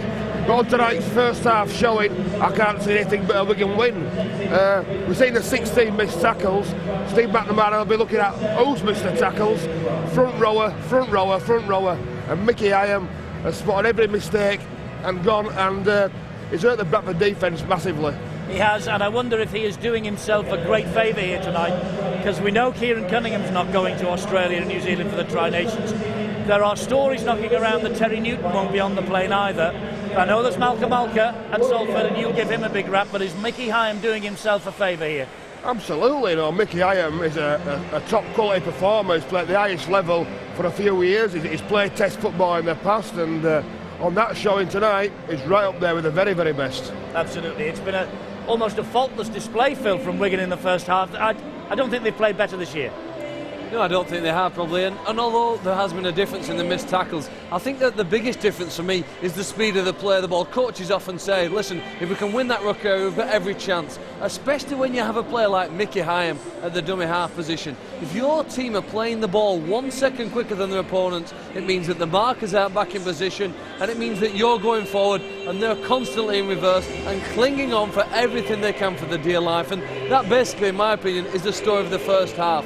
Wigan had full control, they won the arm wrestle. When they had the ball, they played the game quickly, and when Bradford had it, they successfully and legally, through good defensive technique, slowed down the Bradford Bulls. Great first half for Wigan. Can we say anything about Bradford, Steve-O, apart from the fact that maybe they'll want to forget this 40 minutes? Yeah, they will, but maybe not for the full 40 minutes, because in the first 5 or 7 minutes, they really did put the Wigan defence under a lot of pressure. But Brian Noble, is a smart little cookie. He knows exactly where Bradford have that soft belly. And as Phil Clark has already mentioned, and our guest Carl Harrison, it's around the play the ball area. The writing was on the wall when Hyam made the first break. It took a tremendous effort from Marcus Bai to come through to stop Dobson. And it should have been a try, only for Fletcher to come up with the knock-on. Well, on the back of that again, you want your big enforcers in the middle of the field to be dominant. Paliasina does exactly that. And just look where Ashton is there in the centre of your screen. He'd worked to support Paliasina on the first run, took a little bit of heat off the big fella, and then was there to take the success at the end of it. As we can clearly see here, we've already seen this clip previously. Hyam, smartness, awareness of people around him, nice line break, quality skill to a young player in Ashton, who calmly passes to Pat Richards to score a marvellous try. Keep your eye out for the delayed pass from Fletcher, the positioning from Danny Orr. He really has come back to his best form. Shades of the days when he was at Castleford. No one was going to stop this guy, Dobson. They really have enjoyed themselves being together. And then the final seconds of this first half. The pass wasn't good from Deacon. Richards thought he was absolutely superb. And at 22-0, you ask the question. Eddie's already mentioned the fact that Bradford did come back. Yes, they didn't have any possession, no field position, apart perhaps from the first 5 or 7 minutes. But when you look at the stats, and you can see that Wigan have made 16 clean breaks from dummy half, it tells the entire story. More effort from Bradford. Say it all the time, but the Bulls have to score first very quickly to have any chance of getting back into this game. Looks like Wigan might have wrapped this one up. We were just a little bit premature with our half-time scores for you from the other 2 games. The half-time sirens have now sounded. I understand there have been a couple of other scores, and indeed there have. Leeds are ahead 13 points to 10 now against Warrington, and St Helens are 10 points up against Wakefield Trinity Wildcats. Saints 16, Wakefield 6. They're the half-time scores. We keep you posted on the progress from Headingley and from Knowsley Road as we watch this game unfold here. But Steve-O and Co are right. Bradford have to score first in the second half.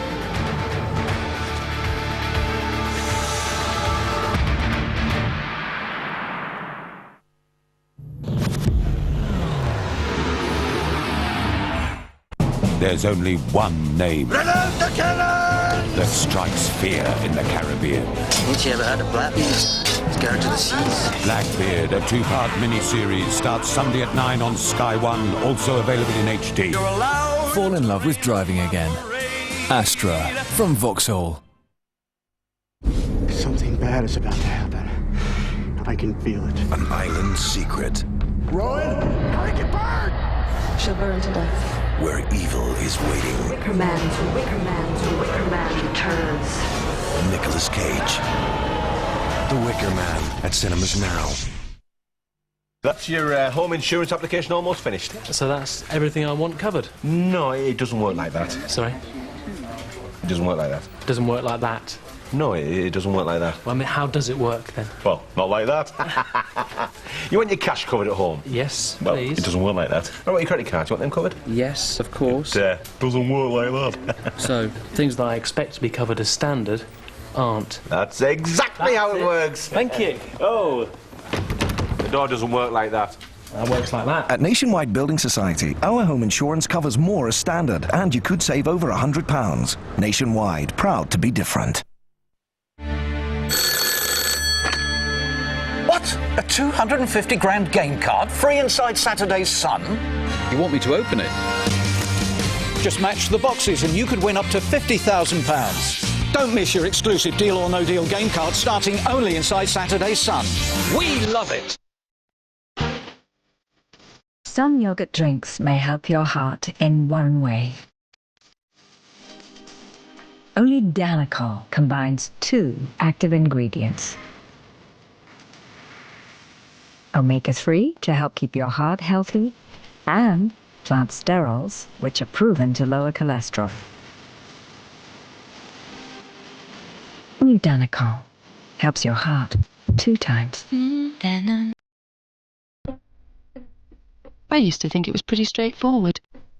You sorted out a pension and that was that. But now I read stuff and I'm thinking, is a pension enough? Should I be spreading the risk? Do I need to diversify my portfolio? I know one thing for certain. I'm totally confused. Make sense of investments with Norwich Union. Speak to a financial advisor. I'm not afraid. You will be. You will be. Your destiny lies with me. Star Wars Episode 5, The Empire Strikes Back. Tomorrow at 8 on Sky Movies 1.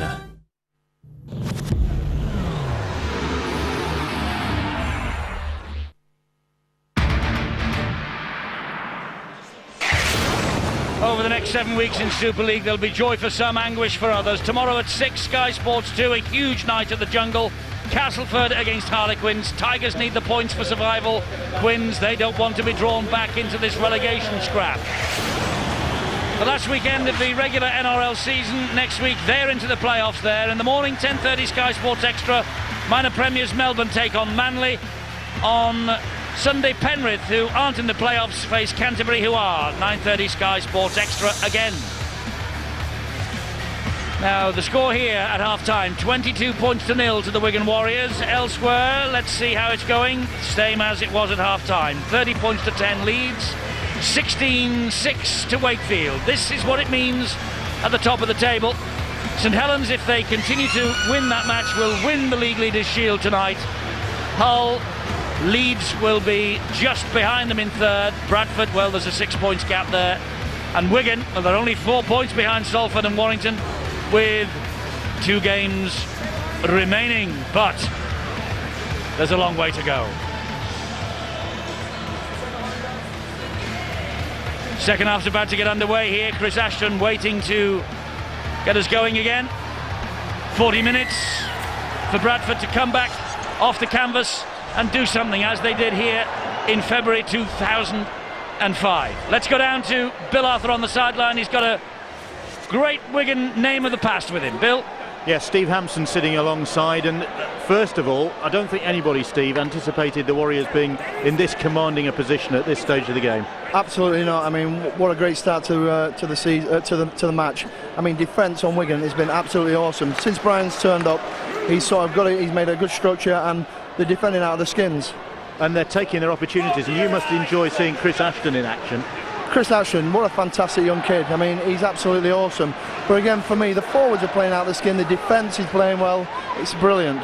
And yet, I mean, Bradford have done it before. They've been in this sort of situation. They have the character to come back from a situation like this? Absolutely. I mean, they've got a team of internationals that, like you say, can come back. Well, I think the Wigan lads, they're on a high now. You know, they don't want to get relegated, and they're playing out of their skins.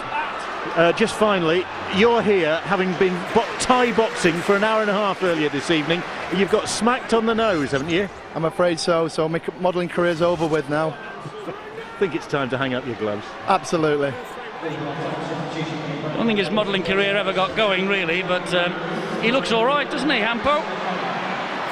For a man of his age, he looks very well. Well, it looks pretty good for someone who's just had one right in the mush, yeah.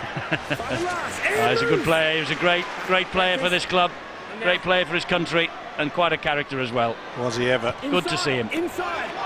Sean O'Loughlin and, whoa, Leslie Vainicolo took that very tight to the touchline on this near side.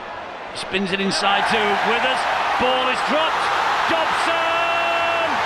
Wigan score right at the start of the second half. Referee will just hand it upstairs to video referee Steve Presley to see whether it came off a Wigan player in the tackle or whether Dobson was stood in an offside position.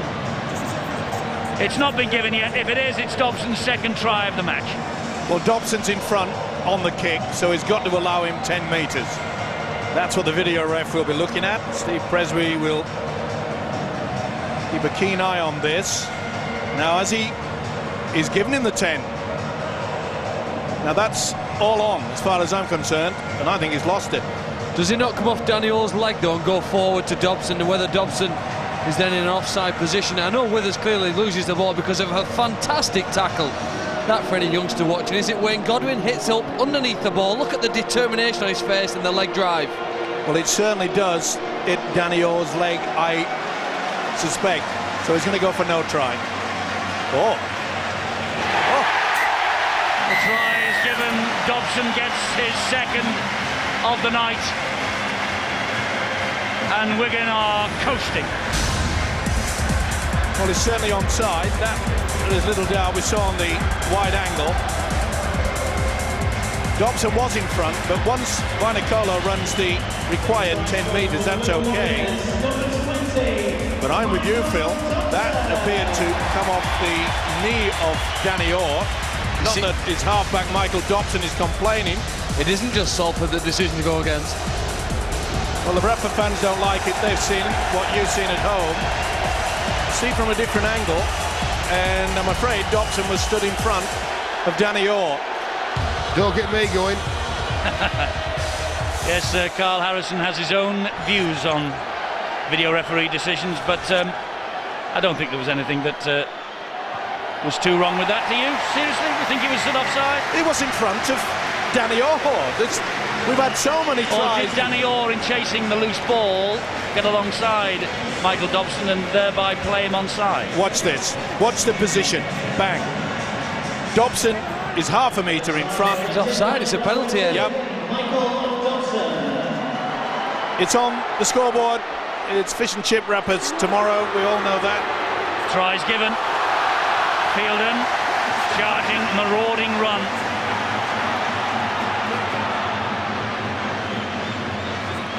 That's Nathan McAvoy. Godwin and Logan. Good hit by Brad Myers.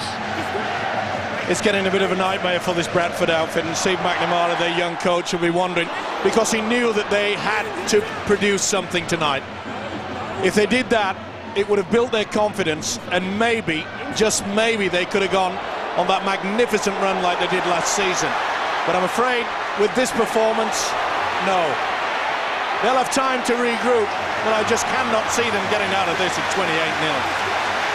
I know you mentioned it, Eddie, at half-time, that it had happened before, but the way that Wigan are playing, especially with their defence, nothing is going to stop the Cherry and Whites.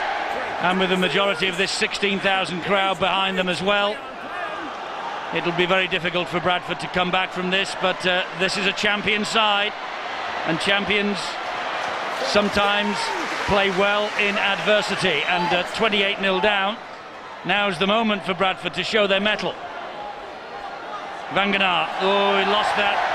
That's another gift for Wigan, and Fielden has it for them.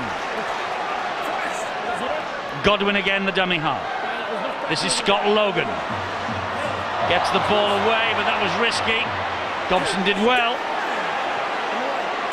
Well, I was just going to make the point that Wigan now, maybe Brian Noble will get the message and say, come on, let's just keep it slow, keep them in a good position. That's a penalty. The other way. Oh! He's giving it for Henderson, just lifting the leg. Yep, he did. But he did say to Chris Ashton as he went past him, you didn't play it properly, Chris. He put it down first, and that could have been a penalty the other way around. You've got to regain your feet. Look at that attendance. You've got to hand it to these guys. Bottom gals, six. Kids. Bottom six, 16,000 turn up here every other week, or week after week at the moment, because of the way the fixture list has been compiled this year. And it's been that way, Eddie, when they were at the foot of the table.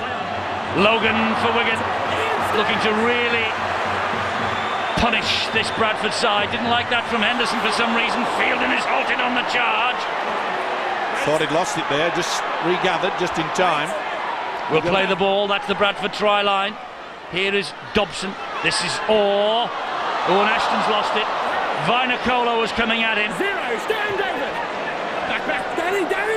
The express train was coming into the station very, very quick. He's been one of there were no buffers, were there? No, he's been one of their star performers, to be fair. Leslie Vinocola, that's obviously been brought about by the fact that Brian Noble has ensured that they've kicked to him, and he's had to get through a lot of work. This is Big Joe Vangenaar. Plays the ball on halfway to Henderson. He tips it inside to Deacon. Deacon finds Harris. They go wide, and here is Carl Price. Oh, the defence is gone. Price has Withers. That's a wonderful Bradford try. Magnificent try.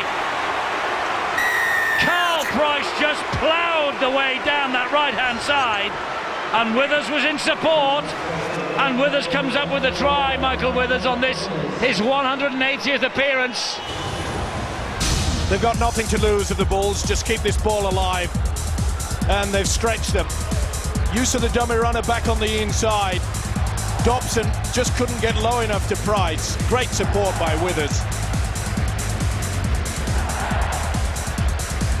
Just held off, and he was sufficient there. Dobson was sliding across. It was his man. You could see there that Pat Richards had to go out, but great support play, as I mentioned, from Michael Withers. A glimmer, perhaps. Indeed so.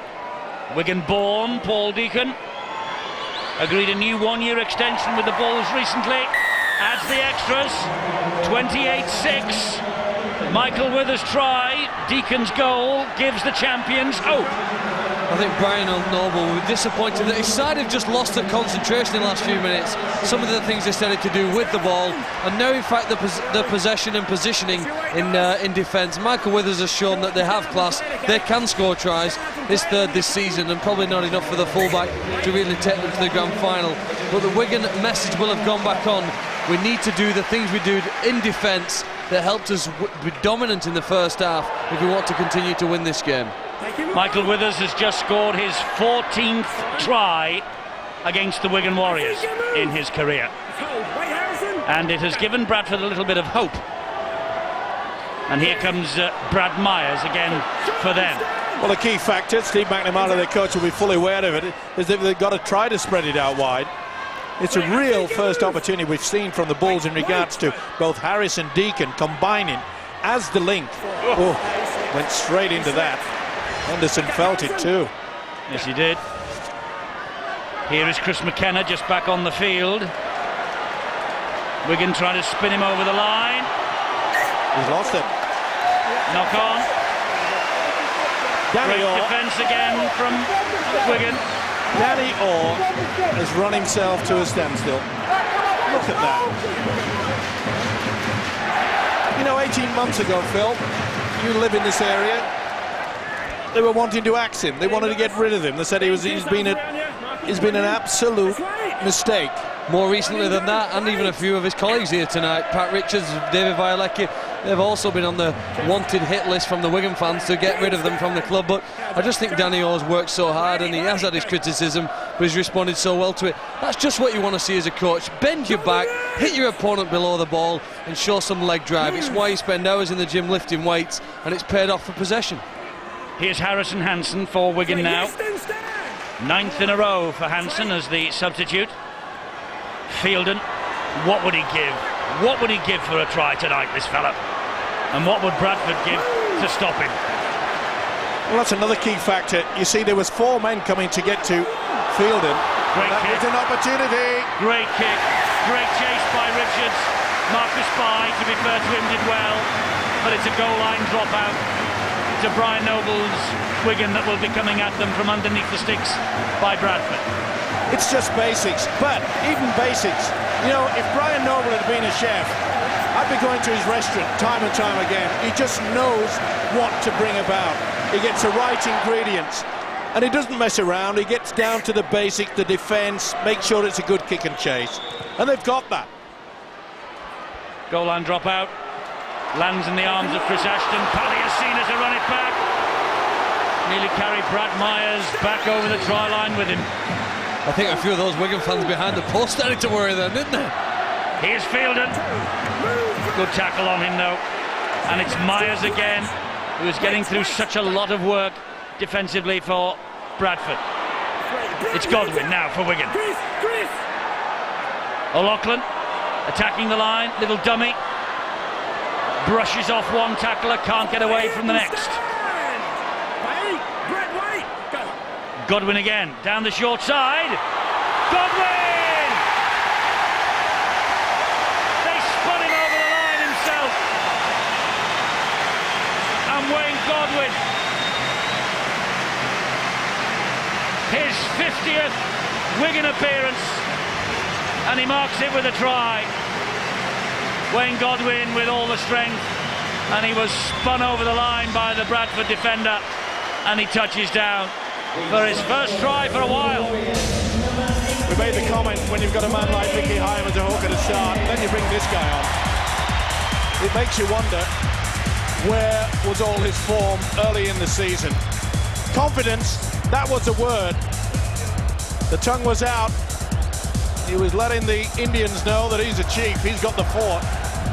Well, it all started with that tremendous run by Palliasina from the goal line dropout. When you have a charge of it like that, you know that at the end it's going to be spectacular. Godwin's determination took him over for his fourth try, and a really deserved one for his efforts tonight on the field. Wayne Godwin just named in the England squad by new England coach Paul Cullen. And here is Dobson to try and add 2 more points to the Warriors' score. They're up for it on the terraces as well as on the field.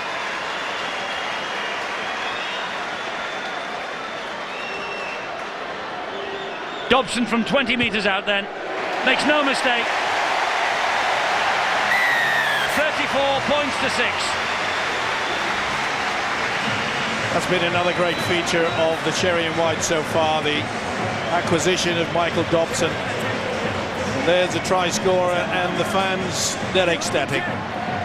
So many t-shirts that were boasting the great escape. Even some of the fans even had the signature tune from that film, even placed on their mobile phones. Amazing. No Terry Newton, of course, for much of the match tonight for Bradford. He's a big miss. Bill has news on him. That's right, Eddie. The hope was that Terry Newton, after a bit of treatment and a couple of painkillers, would be able to come back on, but in fact he's got his tracksuit bottoms on now. He's sitting looking very disconsolate on the sidelines, and coming back here and seeing his Bradford side being put to the sword like this, I don't think that's going to improve his mood. Here is Palliasina again, driving forward once more. He's had a wow of a game, hasn't he? Just done his job. Danny Orr's kick into open territory. Calderwood is after this. Well, Calderwood just shoved Leslie Vainicolo in the back. It's got to be a penalty. Yeah. And the referee's spot on. Well, he's complaining about the fact that all he did was push him. I'm afraid you're not supposed to do that. The man can stand his ground. You've got to go round him. It's for all those times when he run over the top of him.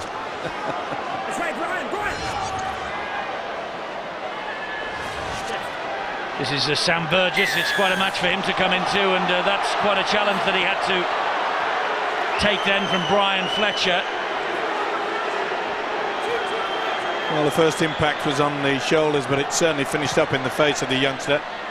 Well, 16,000 or thereabouts inside the JJB Stadium tonight. It's a real hotbed, this town, for rugby league. There are many amateur clubs in the borough of Wigan, and one of them is one of the best, Wigan St Patrick's. And on Sunday the 24th of September there is a game between Wigan St Pat's All-Stars and ex-Great Britain All-Stars. The likes of Clark and Hampson and Gregory and company will be taking part in that. Steve-O would have played. Deacon goes without the ball meanwhile. It's all to raise money, by the way, for the Mike Gregory Trust Fund. And Mike is watching at home tonight, as he always does when we're on Sky Sports. And we send you our best, Mike, as we always do, you know that. And let's hope that there are many people who'll turn up at Wigan St Pat's on the 24th of September at 1:30 to see Clarkey in action. Now then. I'm not promising that. I'll be there. I might run the water. Maybe in my introduction to coaching, Carl, I could do with a few tips. Not the way you talk, Fleet, on a good game. We shall see. You've got shin splints, I believe. And a hamstring problem that I'm sure Mike will understand. And that's Danny Orr with the angled kick across the field. It's collected by Marcus Pye. He's loving this, you know, Danny Orr, and he's every right to. He has got to be very close to the man of the match.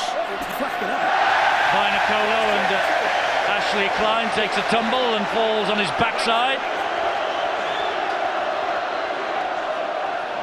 Surrender! 3! Move! Ian Henderson, dummy half, finds Shontaine Harpic. It's important now that Bradford and their coach and the players realise, OK, they know that this game is absolutely gone, but what they have to do is build and show a little bit of confidence and flair to say that we are not completely out of the picture for Old Trafford.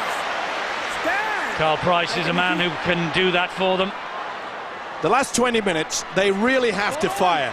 Great kick, but well watched down that sideline again. Pat Richards having a great game. Here is Ashton, tackled by Justin Harris. Fletcher, good ball. Second phase should have been there as well, and Danny Orr was looking. Fletcher's had a great influence, you know. He's been taking the ball second out, just sucking in the defence, and if he's got the runners, that's back to 6. This is Fielden. Not played out, said the referee. It's the last tackle, or it would have been had Fielden held on to the ball. As it is, it's a 0 tackle for Bradford. Sam Burgess getting the possession. That was Ferris to Harris to Ben Harris. You could see there on the wide shot, the way that Wigan's defence comes in on the angle, tries to force Bradford down the middle, and that's where the likes of Harris and Deacon have to start looking for a little chip over the top. Well, Wakefield are not done and dusted at Nosey Road yet. I think I make it. 16-12 to the cup winners. Week after the victory at Twickenham and all the celebrations that go with it. But Wakefield 4 points behind. Play on. Here are Bradford, considerably more behind. This is Henderson. Oh, Wigan clattering to the ground. Mickey Hyam and Chris Ashton. But Bradford not done yet. Great ball. And that's a great try from Andy Lynch. That's a wonderful try from Lynch. And it was a smashing ball inside from Paul Deacon that set him up. They had to be brave then, Bradford. And brave they were. And Andy Lynch, his 60th appearance in just 2 seasons for the club, and he has marked that milestone with a try here at the JJB Stadium tonight. Good run from Henderson. Superb stuff as he went through. Got them into this position. Runs the angle back on the inside. Sheer power. He's had a good season. Andy Lynch. He knows that he's got to come up with the goods tonight in front of the Great Britain coach, Brian Noble. See how the angle pulls across. Lachlan just went a little bit too far, slides through. Boy, they needed that. They really need that, Phil, because Bradford know they've got to build their confidence. They know it's going to be a tough run-in. It's just really struck me how well Wigan have played, because we're watching a Bradford side. Only St Helens have scored more tries than the Bulls in 2006. That's an amazing effort, and yet in the first half they looked like they were clueless, didn't it? And again, testimony to Wigan's defence. It really was top draw against a team who do know their way across the whitewash. Paul Deacon misses the conversion, strikes the post. So 34-10 rather it stays. But Andy Lynch, 5 England caps to his name, and a new 3-year contract recently signed. Well, is it just merely consolation? I think so. I agree with Phil, what his previous statement. I think Wigan have been absolutely sensational tonight. They've outbulled Bradford Bulls. They have so far. Here's the try scorer again. Danny's down, let's make it, Brian. Make it and wait. Well, they'll only be 4 points behind Warrington and Salford with 2 matches to go. Carl, you cannot slip up. You dare not slip up. Warrington losing at Leeds tonight.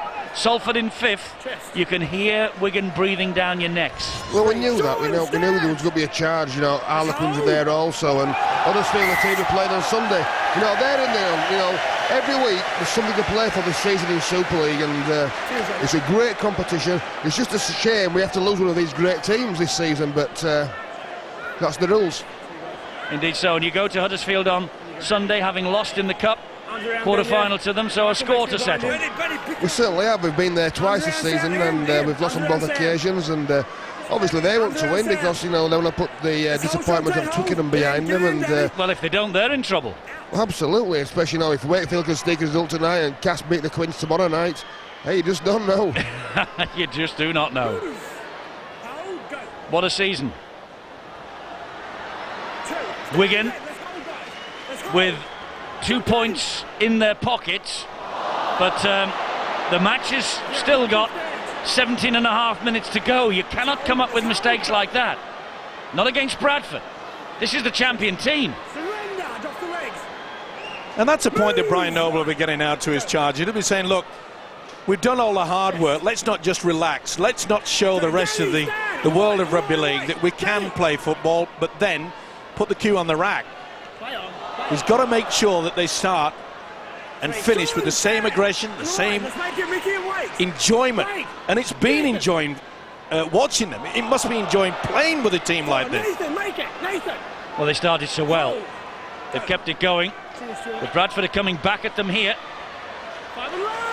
Last tackle, though, here for Bradford. Henderson scoots in at dummy half. Pressure on Deacon, so he gives it to Harris. Harris is under pressure. Little stab through by Harris. Calderwood picks it up. Great work from the winger. Anticipated. They put the pressure on Justin Harris. Left with no option, but a little grubber kick through. Penalty against Bradford, against Wigan rather. The ball was not played correctly by Chris Ashton. It's a problem that he's had for quite some time now. He gets a little bit excited and puts the ball down before he regains his feet. Bradford in possession then, 18 metres away from the Wigan line. Here is Chris McKenna. Let's make it, go! Henderson at dummy half. Waits, finds Deacon. Deacon to Lynch. Henderson waits again, 10 metres away from the line. Here is Paul Deacon. Deacon to Justin Harris. Back it goes to Carl Price. Pass to Sam Burgess. Burgess tries to get the ball away, gives it to Calderwood. A good job that Brett Ferris was there. Well, that's the second occasion that Calderwood thought that it was away. Ferris just hung on to it. Can't blame the youngster trying to show his skills. Big raps on him from Bradford, this Sam Burgess. Yes, the man in possession, Stuart Fielden, thinks he is the next great young prop forward to come through. He's only 17, Sam Burgess. And it's good to see that some there's an interception for Carl Price. Well, Bradford are not done yet. 34 points to 14, kick to come. A big error, and Carl Price, he's a man mountain. And if you take chances with him, he'll pick them out just like that. Good positioning there from Price as well. And no real need to force the ball. Bradford have. Fletcher has enough experience to know that they don't need to do that. Deacon makes no mistake this time. It's now 34 points to 16. So what's that, Eddie? 3 scores? If you say so. Yes, and it's around about the same margin as when they were last here, Bradford. They came back from the dead then and pinched it. We asked at half-time, Carl, whether Lightning could strike twice. Surely not. Hey, who knows this season? I just think Brian Noble will be absolutely furious. I'll have his message out there to, Brian Fletcher will get the guys behind the post there and just give them a bit of a rollick in here. Get the composure back, get the patience back, and just get back with the things we're doing really well. Defending tough and running the football hard and chasing the kicks. That's all I need to do. Well, Steve McNamara's agenda, of course, will be a little bit different. They have to chase the game from this far back, but thinking ahead to the grand final, and there is the information line from the Rugby Football League. If you need any information about the big night at Old Trafford on the 14th of October, the away form for the champions will be a little bit of a worry as they head towards the playoffs, because they're after a 6th successive Old Trafford appearance, and they'll have to win at least twice away from home to get there. But look at this from Ferris, and he gets the ball to Withers, and Withers looks for support and arrives from Deacon, and Deacon has got Big Leslie with him, and they eventually get him down.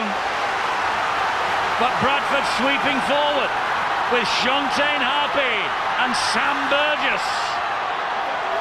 That's the last tackle, but they're 6 metres away from the line, with Henderson, with Deacon, wide to Harris, further wide to Price. Oh, and the pass went to ground.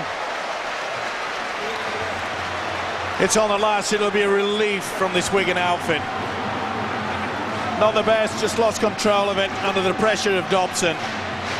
But we mentioned the fact, Phil Clark, that Bradford had to rearrange things, get them sorted out. They needed that confidence because they looked down and out. But this will give them some hope. Well, they look dangerous now the way they were playing. Such a shame that on the previous play, when Burgess was tackled just before the post, that they weren't able to shift it wide. That was the play, the one single play in this game that could have tilted it in Bradford's favour. As it is now, I think the opportunity has gone and they won't get back into this game. But, as we say, we never know on a Friday night. You don't. You really don't. And to be fair, Bradford have to spread it, don't they? Wigan don't have to panic like this. Well, there's enough experience out there on the Wigan outfit to just say, hey, come on, fellas. We've done all the fancy stuff. Let's get out of here. Hyam's gone for a big kick downfield and finds it. Just. That was a little more than 6 inches the right side of the whitewash that time. That's a really smart kick by Hyam there, Bradford on top of the game at the moment, and he needs to slow the game down, put the ball out, walk to the scrum, get your composure, and let's start again. That's all I need to do, start again, every sequence. There's nothing wrong, Carl, is there, at times when you know you've got the game? It's to just slow it down and say, OK, we don't mind if it's boring. It's effective. When a team's become dominant like Bradford have in the last 10 minutes, you need to disrupt the tempo of the game. That's by getting numbers in the tackle, forcing scrums, forcing mistakes, taking penalty goals rather than tapping it. And that's what Mickey Hyam did there. He just changed the tempo of the game. This is Henderson again for Bradford. 11 minutes for Wigan to start some celebrating, and 11 minutes for Bradford to get back into the match, and boy, they're back in it at the moment. Burgess will play the ball. Here is Deacon again. Now it's with Iestyn Harris. They're going wide to Carl Price. Carl Price could not get away from Dobson. Marcus Bai. Harris. Crossfield high kick. They're all after this. Oh, it's bounced horribly. And in the end, kindly for Wigan. Move, Andy! Go. Danny Tickle did well. This is Ashton, pounded down by Joe Vangenaar. Now then, will we see a little bit of common sense from the Wigan outfit? No penalties, wait, Brett. Wait, go. Slow it down. Oh, that's a bad error from Fletcher. Good tackle, Sam Burgess. Big Great hit. tackle. Big hit. And it's not over yet. No penalties, wait. Not many people do that to Brian Fletcher this season. In fact, in his full career, very few have done that to him. Yeah, can the Bulls profit on the back of that? Well, there's a big collision over on that far side. Carl Price was clattered by Pat Richards, and Richards is a bit groggy. Here's Harris. They're going back that way with Brad Myers. Well, it was a good ploy, wasn't it? They realised that Richards had just got a knock. He was a bit groggy on that far side. Henderson. Oof. Important tackle by Stuart Field and could have been penalised. Harpy. Vangenaar. They're penalised now, Wigan. That's good refereeing from Ashley Klein. Superb stuff. He allowed the advantage. Go.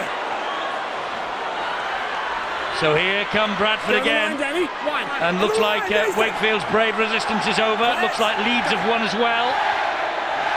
Here is Deacon. This is Iestyn Harris. Lost the ball. Big mistake. Probably the final throw of the dice. Gareth Hock. Great feet, great hands. Wide to Richards. Oof.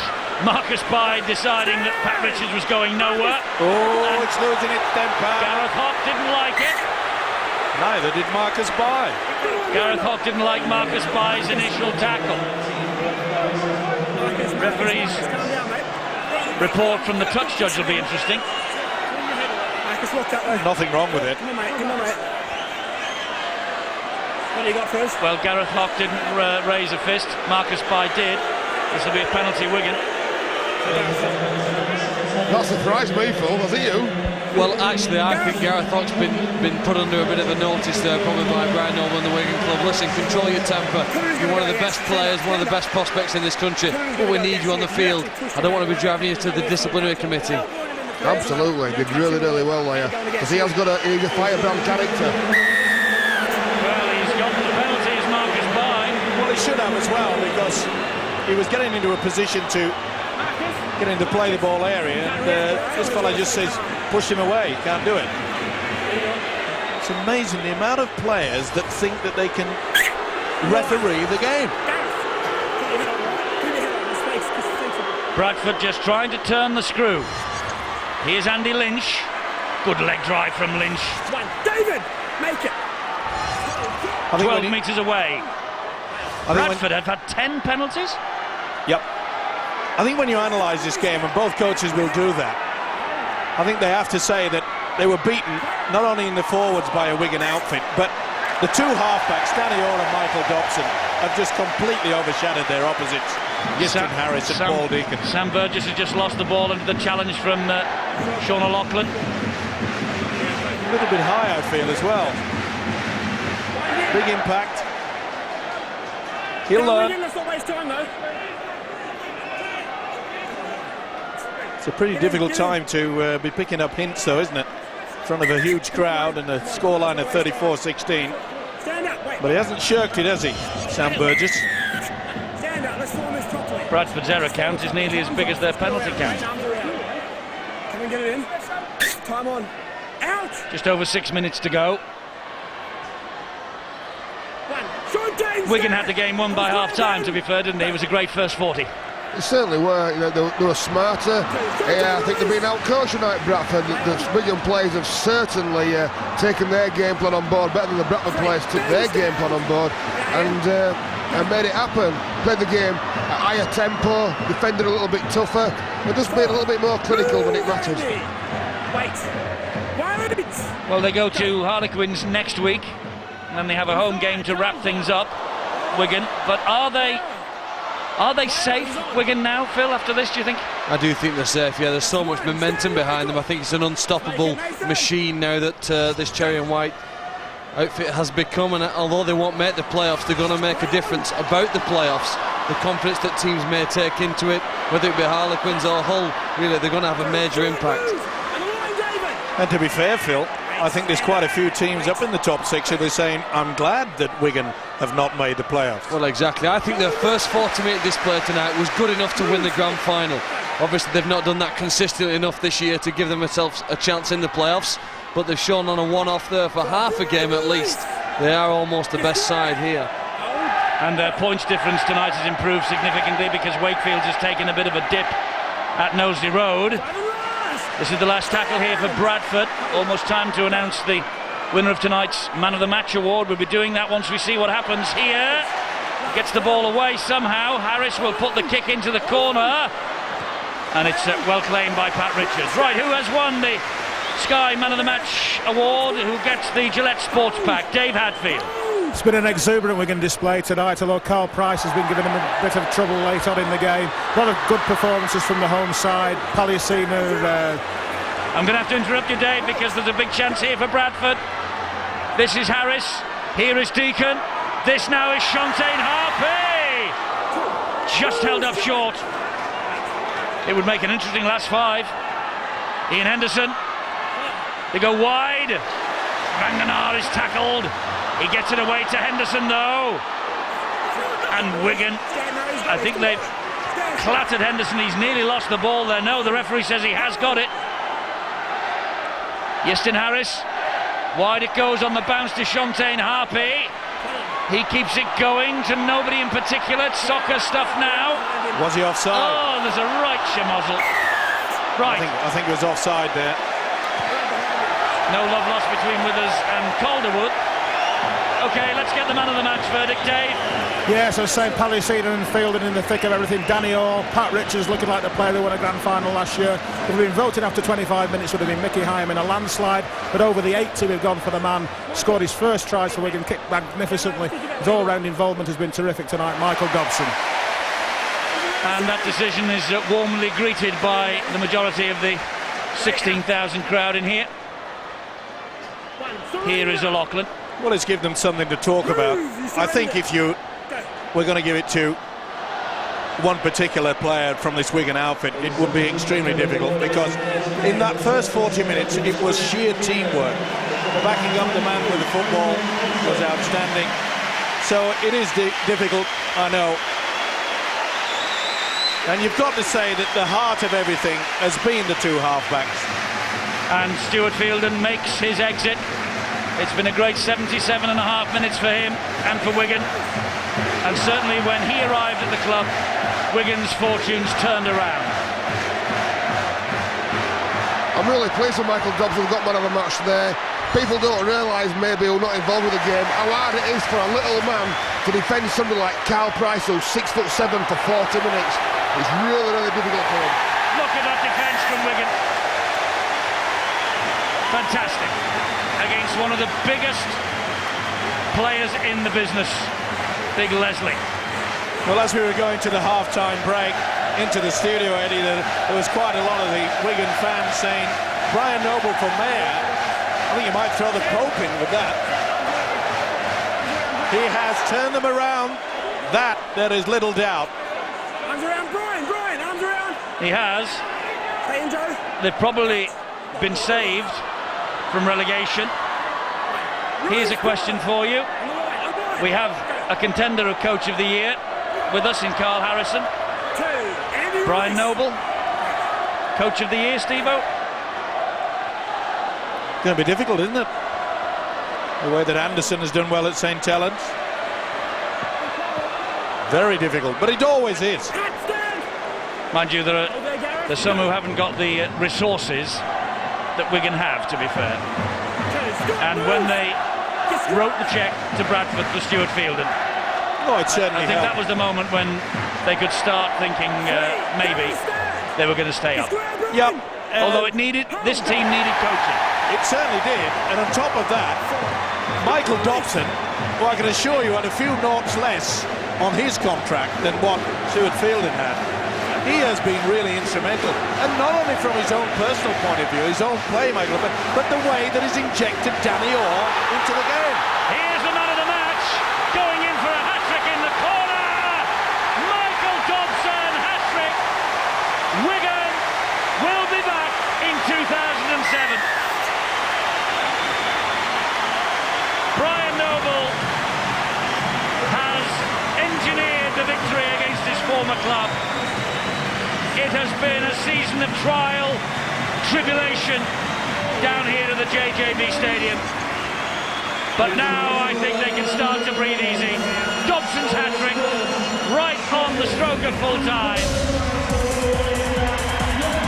And it was easy. Not the best kick from Yasin Harris throughout his career, but this guy won't mind.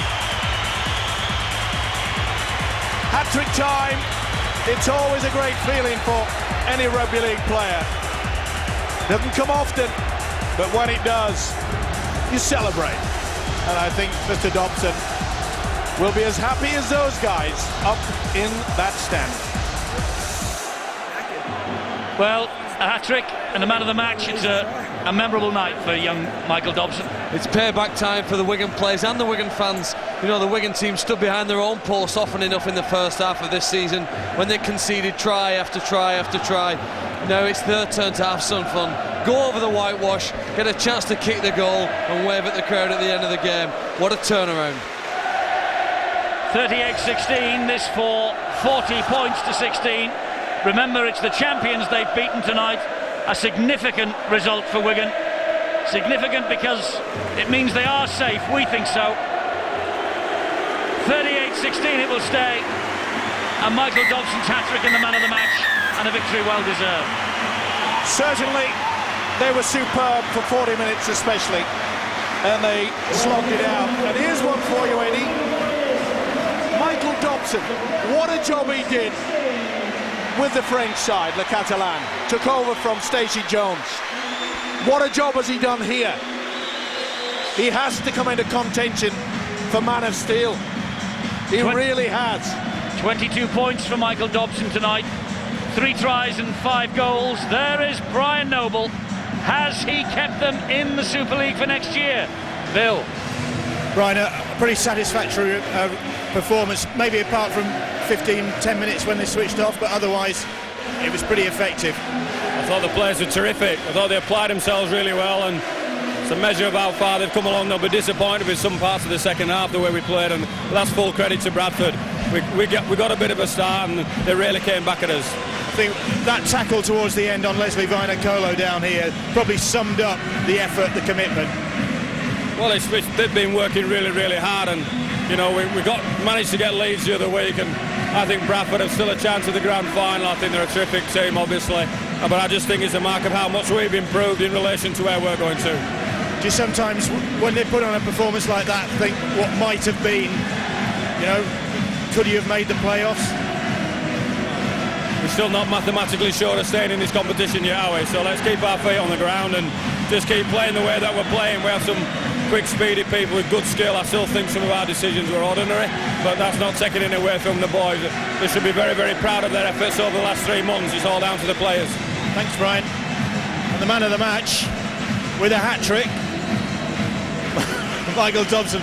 Can you believe that? Oh, mate, we come in expecting a tough game. It was a tough game, but we knew the first 20 minutes we had to nullify them because that's when they come out for it. So I just can't believe this crowd. It's amazing. It's awesome. To look at that scoreboard at half-time and see 22-0, I think it was. I mean, could you believe that? Oh, we couldn't believe it. We said if we could go in the first 20 minutes 0-0, and then the next 20 we can score a few points. But 22 points at half-time. We said at half-time we wanted to come out and work hard, but we took the foot off the gas a bit in that second half. But it was a good win.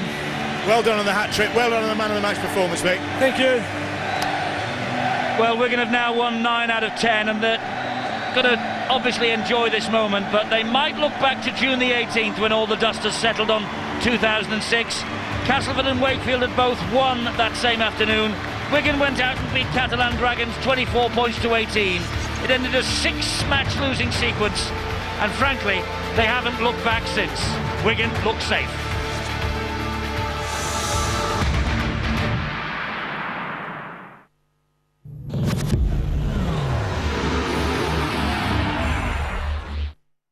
Sky Broadband is here.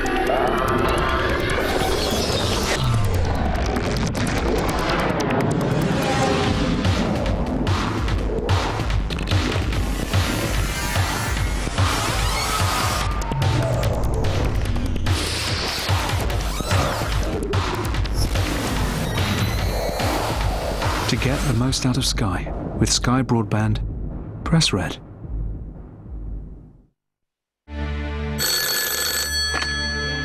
What? A 250 grand game card, free inside Saturday's Sun? You want me to open it? Just match the boxes and you could win up to £50,000. Don't miss your exclusive Deal or No Deal game card starting only inside Saturday's Sun. We love it!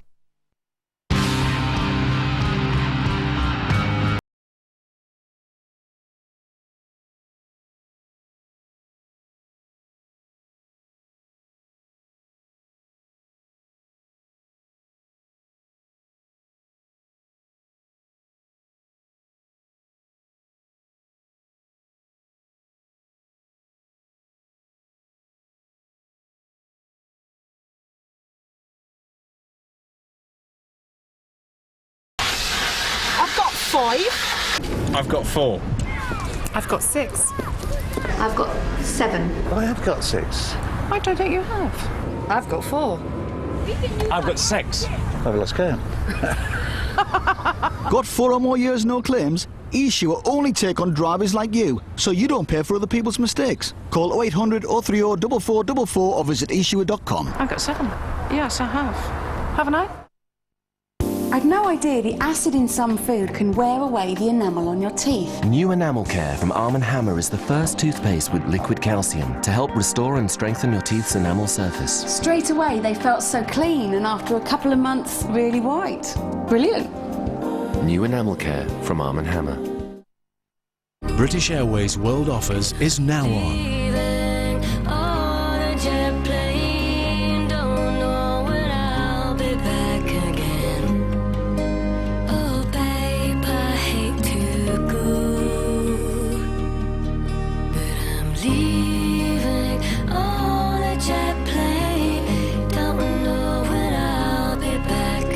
Book by September the 26th at BA.com. In the future, everyone will protect their eyes from sun damage just like they protect their skin. Clear indoors, Transitions lenses automatically adjust to changing light outdoors and block harmful UV rays and glare. So don't wait until tomorrow. The danger is here today, and so is the protection. Ask your optician about Transitions lenses. Transitions, healthier sight in every light. If you need office supplies, you can get everything you want whenever you like at Staples. From ink to office chairs, Staples is your one-stop shop. We've even got all the back-to-school essentials. Plus, right now, you can pick up this Fujitsu Siemens laptop with a 60-gig hard drive and Intel Centrino Duo mobile technology, so you can do more and do it faster, all for just $499. So for stacks of savings and everything your office needs, get into Staples today.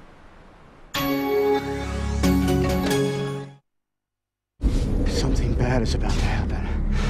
I can feel it. An island secret. Run! How did you burn? She'll burn to death. Where evil is waiting. Wicker Man returns. Nicolas Cage. The Wicker Man at cinemas now. Hi. Hi. State-of-the-art appliances, lovely rear aspect, rhododendron, laburnum. Cost a fortune. Ah, I see you spotted the BT Home Hub. Up to 8 meg wireless broadband, built-in security, free evening and weekend UK calls over the internet, and soon you'll be able to handle TV and video on demand. We'll take it. BT's Home Hub has the technology to meet all your needs. And finally, bedroom 4. Well, this would be a very nice nursery. Get BT Total Broadband from $9.95 for the first 6 months.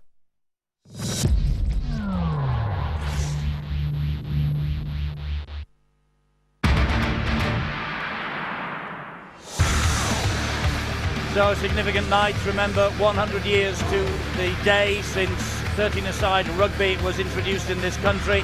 Wigan Warriors won that day. They beat Barrow 54-0. They have beaten a bigger prize tonight. They've beaten Bradford Bulls 38-16 and just about, we believe, just about settled themselves for 2007. Tonight's other results: Leeds have had a big win against Warrington, 54 points to 16. And St Helens have beaten Wakefield 34 points to 12 at Knowsley Road. So the Saints look like, well, they are the league leaders, because look at that points difference that is in their favour up there at the top of the table. They're 6 points clear. There's only 2 games to go for them. All right, 3 for Hull. Mathematically they can catch them, but look at the points difference. There's no chance. St Helens are the league leaders. And Wigan, they've now got 20 points. They are 4 points clear of the Wakefield Trinity Wildcats. And I can't see them being caught either. So a significant night. Wigan are safe, and St Helens, they are the league leaders. And Leeds are still snapping away at Hull in second place. One of those nights. Trust you've enjoyed it. Great game here at the JJB Stadium, particularly the first half. Wigan were dominant, and then Bradford, to their credit, they came back in the second 40 and made a real fight of it. But we might not see Wigan again this season, Carl, because they won't be in the playoffs, I don't think. You'll hope not, anyway. Well, certainly hope not on that performance. They were quite outstanding tonight. The first half, very, very fluent, very, very quick, tough, and, you know, dominant against a very, very good team in Bradford Bulls. Yes, the no mugs, Bradford. I mean, that's the measure of Wigan's performance tonight. Yeah, I just say they must have prepared very, very well for this. Brian Noble will have done extra work on it with it being his old club, the Bulls, and I'm pleased for him. You know, he's a good man, and he's done a fantastic job here to turn this club around in a short space of time. We spoke in commentary about how tough the defence was. You know, it takes a different mindset to become a good defender from being an average defender, and he's certainly got some good defenders. Yeah, and I think Bill was right in asking Brian Noble the question, Phil, in the after-match interview. If only things would have gone differently in the first half of the season, they might have been in the playoffs. If only things had gone differently in the first half of the season, Brian Noble might not have been here. But anyway, you know what I mean. He's not an if-only man, though, Brian Noble, and I don't think he can afford to be. That's what he's got to drill into his team. And I think that the reason Wigan won tonight was that they had to win more than Bradford, and the only glimmer of hope I can think from a Bulls fan really is the fact that, well, my side didn't need to win here today. Perhaps when the pressure's on and we need to come up with a big performance, we can play a little bit better than we did tonight. But Wigan had to win tonight for their own survival, and I think the best thing it's done is probably shoot up their season ticket sales for next season, because they've played some good rugby in that first half. They've got some good exciting prospects, and I think next year they'll be even better. And they've got some big stars to come. Now, if you were with us on the very first night of this season in the World Club Championship, Steve-O gave a call for possibly Stuart Fielden as a man of the match. Tonight, the man of steel. Tonight we've had another name from you, Michael Dobson.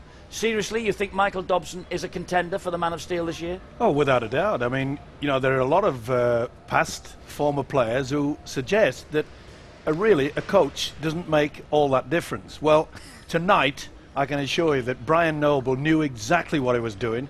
He knew that there was a man called Michael Dobson. Have you heard of him? No, I hadn't. He came from Australia. He went and took into the shoes of Stacey Jones. Not an easy job. This was his first try. Beautiful pass by Fletcher, put his halfback partner all through. And then in the second half, he decided to show even more skill. It was an exceptional and outstanding performance. Little bit of luck on this occasion. To me, it looked as though he was just in front of Danny Orr. As you can see, Withers loses the ball, and to me, he's in front, but they gave him the benefit of the doubt. It didn't really matter. And then right in the final seconds, not the best kick from Justin Harris. It was a gift. Doesn't matter how you score them. This guy has been sensational. He turned the Catalan around when it looked as though they were going to really, really struggle when Stacey Jones was out for several weeks. Do you need a coach in rugby league? Of course you do. And that's the reason why he went for 2 different types of players. One was Stuart Fielden, had to pay a fortune for. One was Michael Dobson, paid maybe a tuppence for him. It was as simple as that. Maybe he got a bit more than that. But I can just say that he has been so consistent throughout this season. And if you do that, you've got to be in the running for the man of steel. Well, he wasn't a bad tuppence worth, Michael Dobson, then, was he, Carl, really, to be fair? It's a good player. You know, we spoke in a preview before the game about Michael Dobson, and he has been instrumental, along with the fielding factor. Indeed so. Great night for Wigan then. They look safe. Great night for St Helens. Congratulations to them. They add the League Leaders Shield to the Challenge Cup they won last week. Now then, coming up tonight still, there's more live action. There is US Open tennis now on Sky Sports Extra, and over on Sky Sports 1, golf, the Deutsche Bank Championship. That's at 10:15. The NRL, it's the last weekend of the regular season. The minor premiers there are the Melbourne Storm. They take on the Manly Sea Eagles in the morning at 10:30 Sky Sports Extra. And on Sunday on Sky Sports Extra at 9:30, Penrith Panthers, who aren't in the playoffs, but Canterbury are. And do not miss this. Wakefield have lost. Castleford and Harlequins no. Victory for them tomorrow, and either of them could be safe. That's at 6 o'clock on Sky Sports 2. Thanks for Carl Harrison for being here with us. He's limped his way up here tonight to be with us. He's got a dreadful injury. Thanks for coming. We'll see you tomorrow. Bye-bye.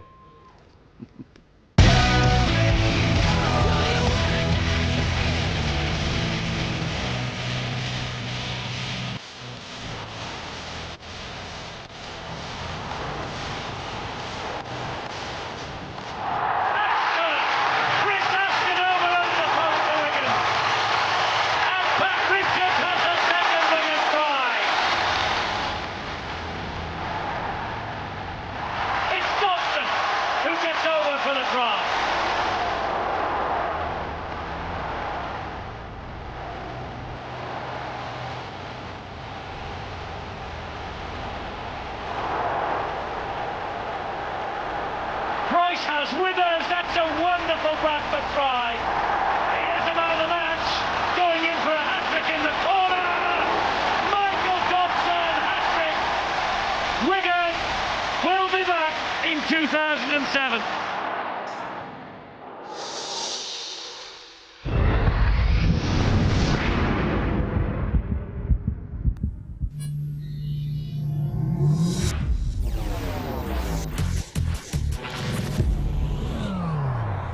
The Super League on Sky Sports in association with Stan James, the sports bookmaker, whatever your sport. You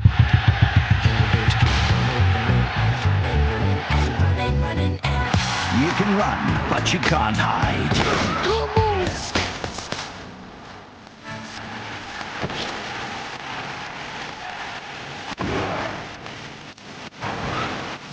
The stars of the NFL are back on Sky Sports. Oh, that's nice. Pittsburgh v Miami, sponsored by Coors. Thursday night, 2 a.m, Sky Sports 1.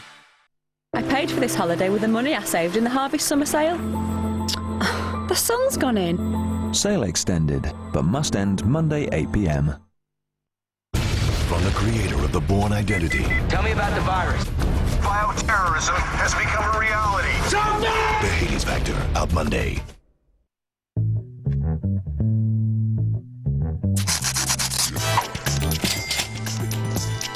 Play the new Scrabble Scratch card. That's your home insurance application almost finished. So that's everything I want covered? No, it doesn't work like that. Sorry?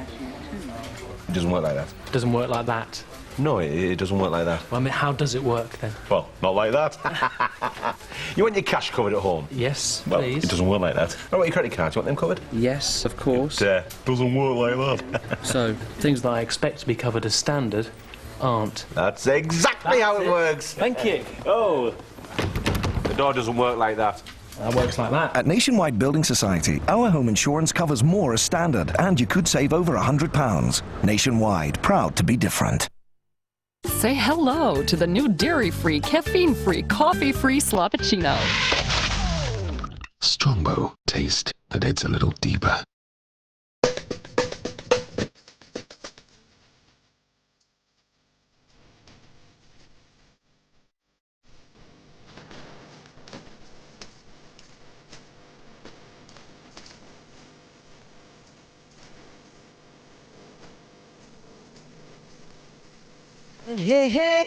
Nothing should come between you and your friends. 12p per minute to any network with everyone pay as you go. T-Mobile, simply closer. Pearl Drops Hollywood Smile whitens teeth brilliantly. You'll feel the shine and see the whiteness in just 3 weeks. And because you won't believe the difference, you get a free whiteness guide to prove it. How's that for a challenge? Pearl Drops Hollywood Smile for whiteness you can actually measure or your money back. My top tip when it comes to a bargain, buy quality. McDonald's Bacon Cheeseburger, only 99p. The Junior Chicken Mayo, only 99p. And the Double Cheeseburger, only £1.19. McDonald's Pound Saver menu, a real investment in pleasure.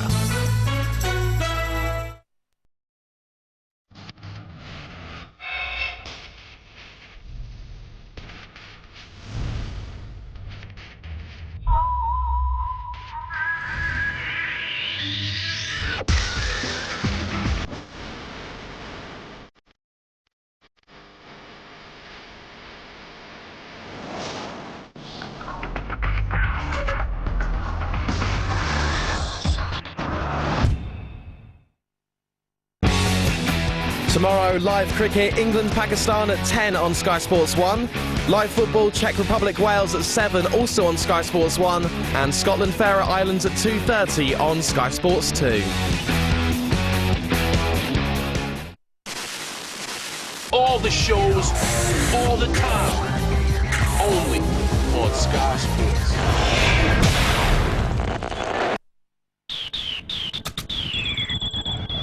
From the ring to the street. Take your gaming on the move.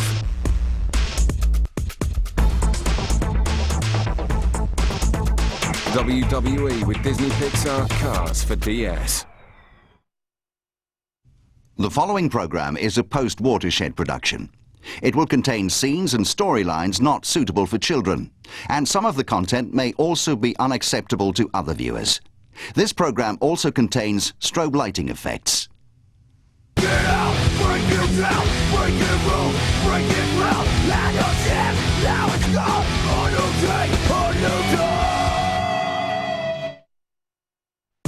day. Gaming on the move. Disney Pixar Cars for DS. If they think they can have a go at us on our turf, remember, they'll try every trick in the book.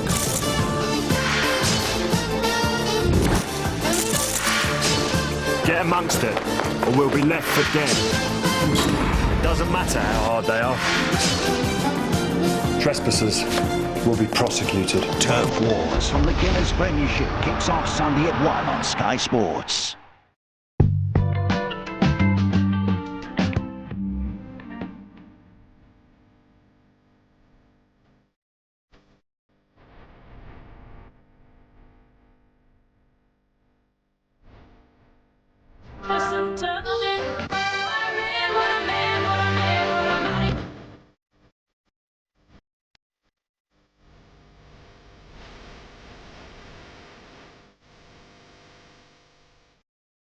Introducing the miracle of fusion, a revolutionary technology and a unique idea come together to create new Gillette Fusion. Until now, pressure could cause irritation. Fusion has 5 blades spaced closer together to reduce pressure with less irritation and more comfort. Flip Fusion over, a precision trimmer for those tricky places. The comfort of 5 blades, the precision of 1. Gillette's best shave ever in manual or battery power. New Gillette Fusion. What? A 250 grand game card free inside Saturday's Sun? You want me to open it? Just match the boxes and you could win up to £50,000. Don't miss your exclusive Deal or No Deal game card starting only inside Saturday's Sun. We love it! British Airways World Offers is now on.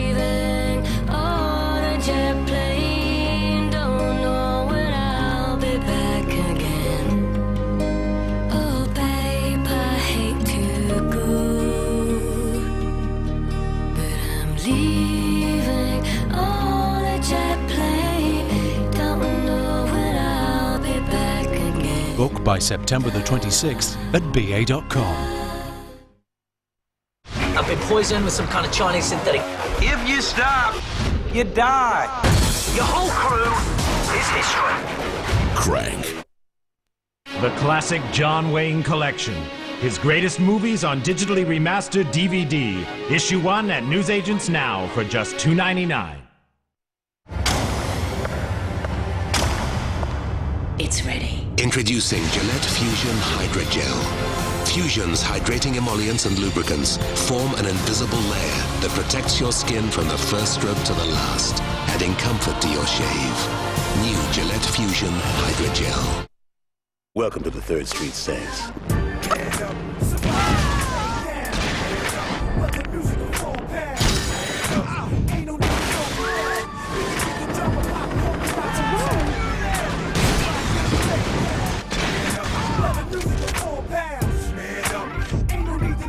Saints Row with multiplayer on Xbox Live. Sinners welcome. You ready for this, player?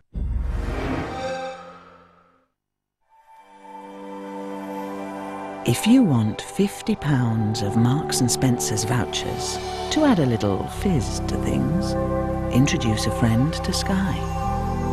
They'll get half-price Sky TV for the first 3 months. Ask your friend to phone 08702 404 004 and get ready to celebrate.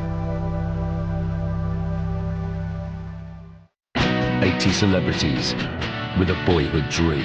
To think that I could be playing on St James's Park. Only 21 will make it to the squad. We've got to make it count this time. The celebrities take on the mighty legends for the 3rd season of The Match. Somebody could give me a goal scorer. Really should have been 1-1. Can the celebs finally beat the legends? Give of your best and seize that moment. The Match starts Sunday 10th of September, Sky 1.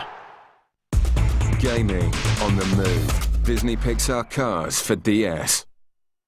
Break it out, break it down, break it roll, break it round, like a champ, now it's gone, a new day, a new dawn.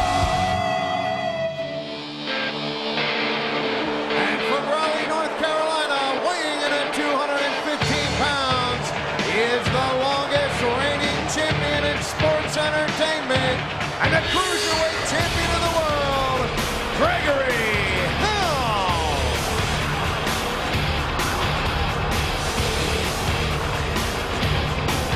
So do you believe the cruiserweight champion may have asked Tony Chimmel if that is the new way that he wants to be announced as the longest current reigning champion in sports entertainment today? It's a matter of simple fact, Michael. It's simple fact. What are you so mad about? I'm not mad at all. What kind of question is that? What I'm mad is that he came out here last week and under the auspices of joining us as a commentator just to interfere in Matt Hardy's matchup. Matt Hardy was on the verge of knocking off Mr. Kennedy last week, and Helms cost him the match. No, we don't know that. We don't know if Matt Hardy was going to hit the twist of fate, the I version, whatever else he calls these moves that you name yourself. I didn't name the clothesline from hell, by the way. You can't name your own move. It doesn't work that way. SmackDown fans in the corner of Matt Hardy as this matchup gets underway. Helms also the longest reigning cruiserweight champion in history.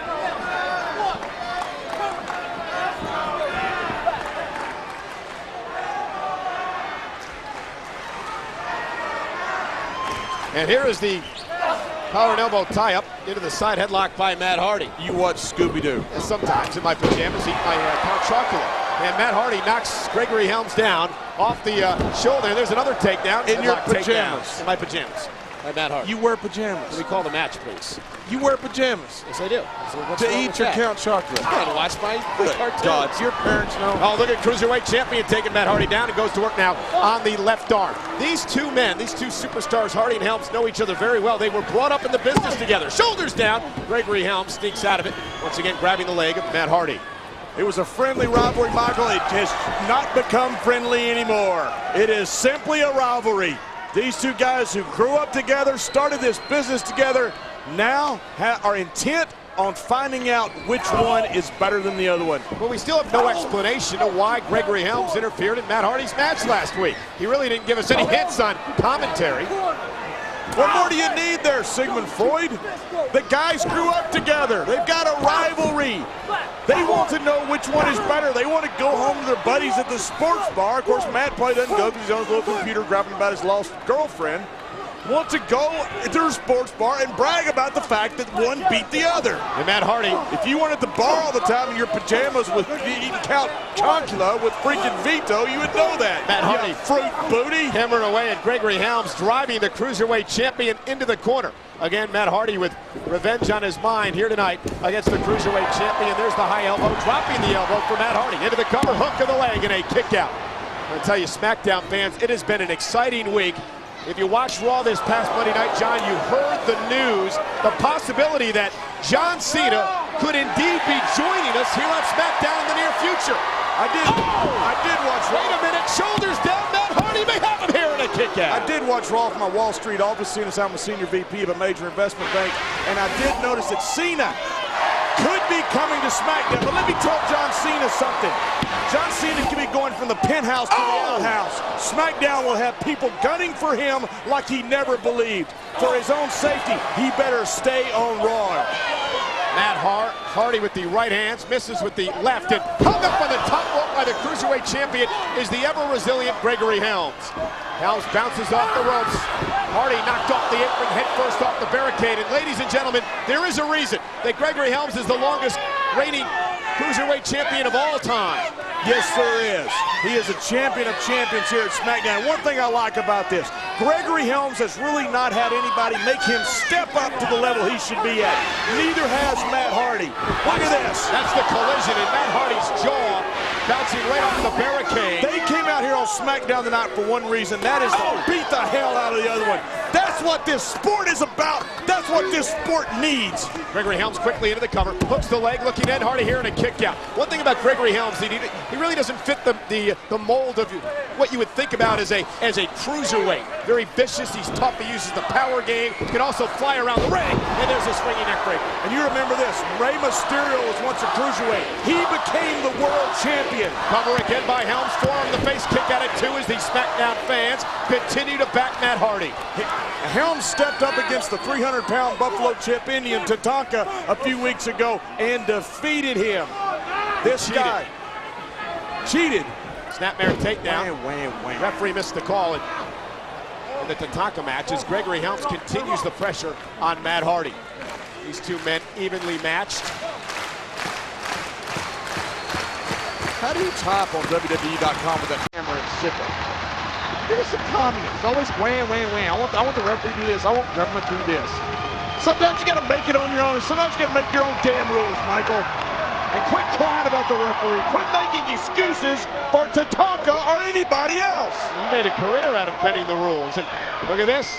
Gregory Helms kicked to the midsection. Damn good career, too. Matt Hardy and great counter by Helms into the cover again.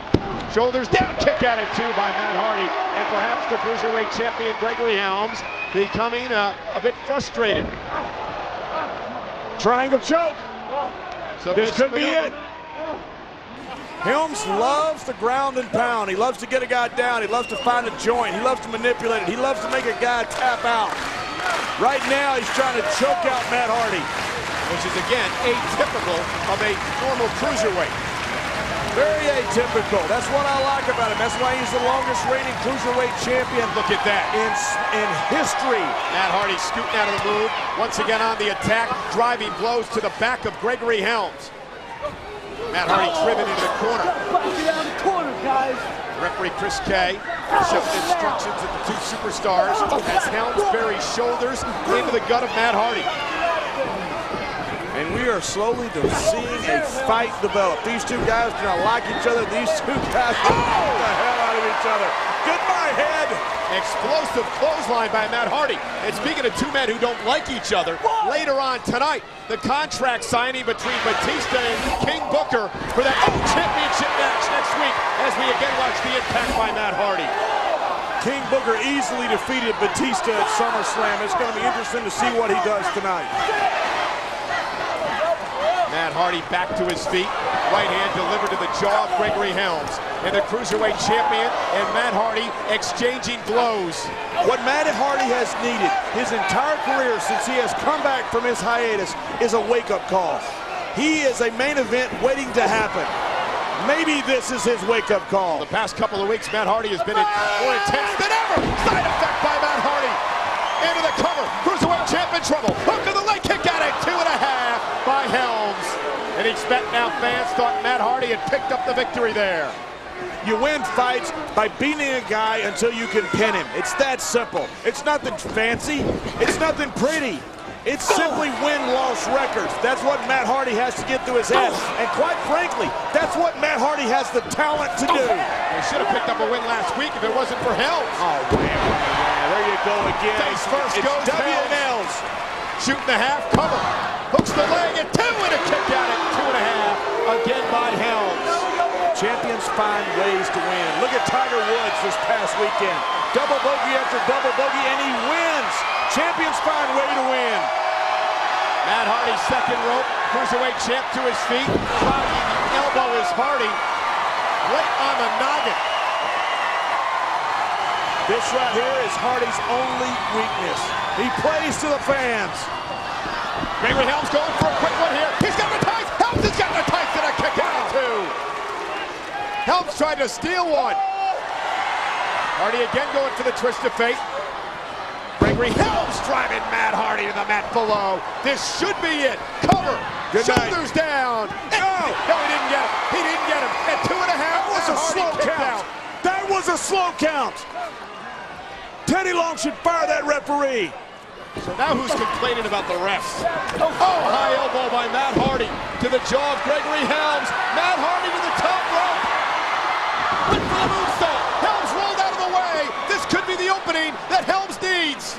Uh-oh. Helms with that cruiserweight title at hand. Referee Chris Kay doesn't see what's happening. Missed with the championship. Matt Hardy jumped off cover. He got it. Matt Hardy has pinned the cruiserweight champion. Here is your winner, Matt Hardy. Gregory Helms tried to use the championship, pulling out all the stops, but Matt Hardy countered. He got a bit of revenge against Helms here tonight. Matt Hardy just beat a guy, Gregory Helms, who held a title longer than anybody in sports entertainment currently. This could be the glass ceiling that Matt Hardy has needed to break through all along. Huge win for Matt Hardy. Kennedy and Finley with the United States Championship on the line. You talk about smash mouth wrestling, black eyes, broken nose, and busted teeth. Well, that's later on tonight, but guess what's coming up next? Can I hear a hoorah? Hoorah! It's The Miz's debut. Next on SmackDown, The Miz. I'd rather have a root canal than sit here and watch Miz. The wrestling gods must hate me. Over 25 superstars under one roof. This could get ugly. SmackDown presents the Survivor Series Tour. See The Undertaker, Rey Mysterio, Batista, King Booker, Mr. Kennedy, and more. SmackDown brings the Survivor Series Tour to the UK this November. For more information, go to WWE.com.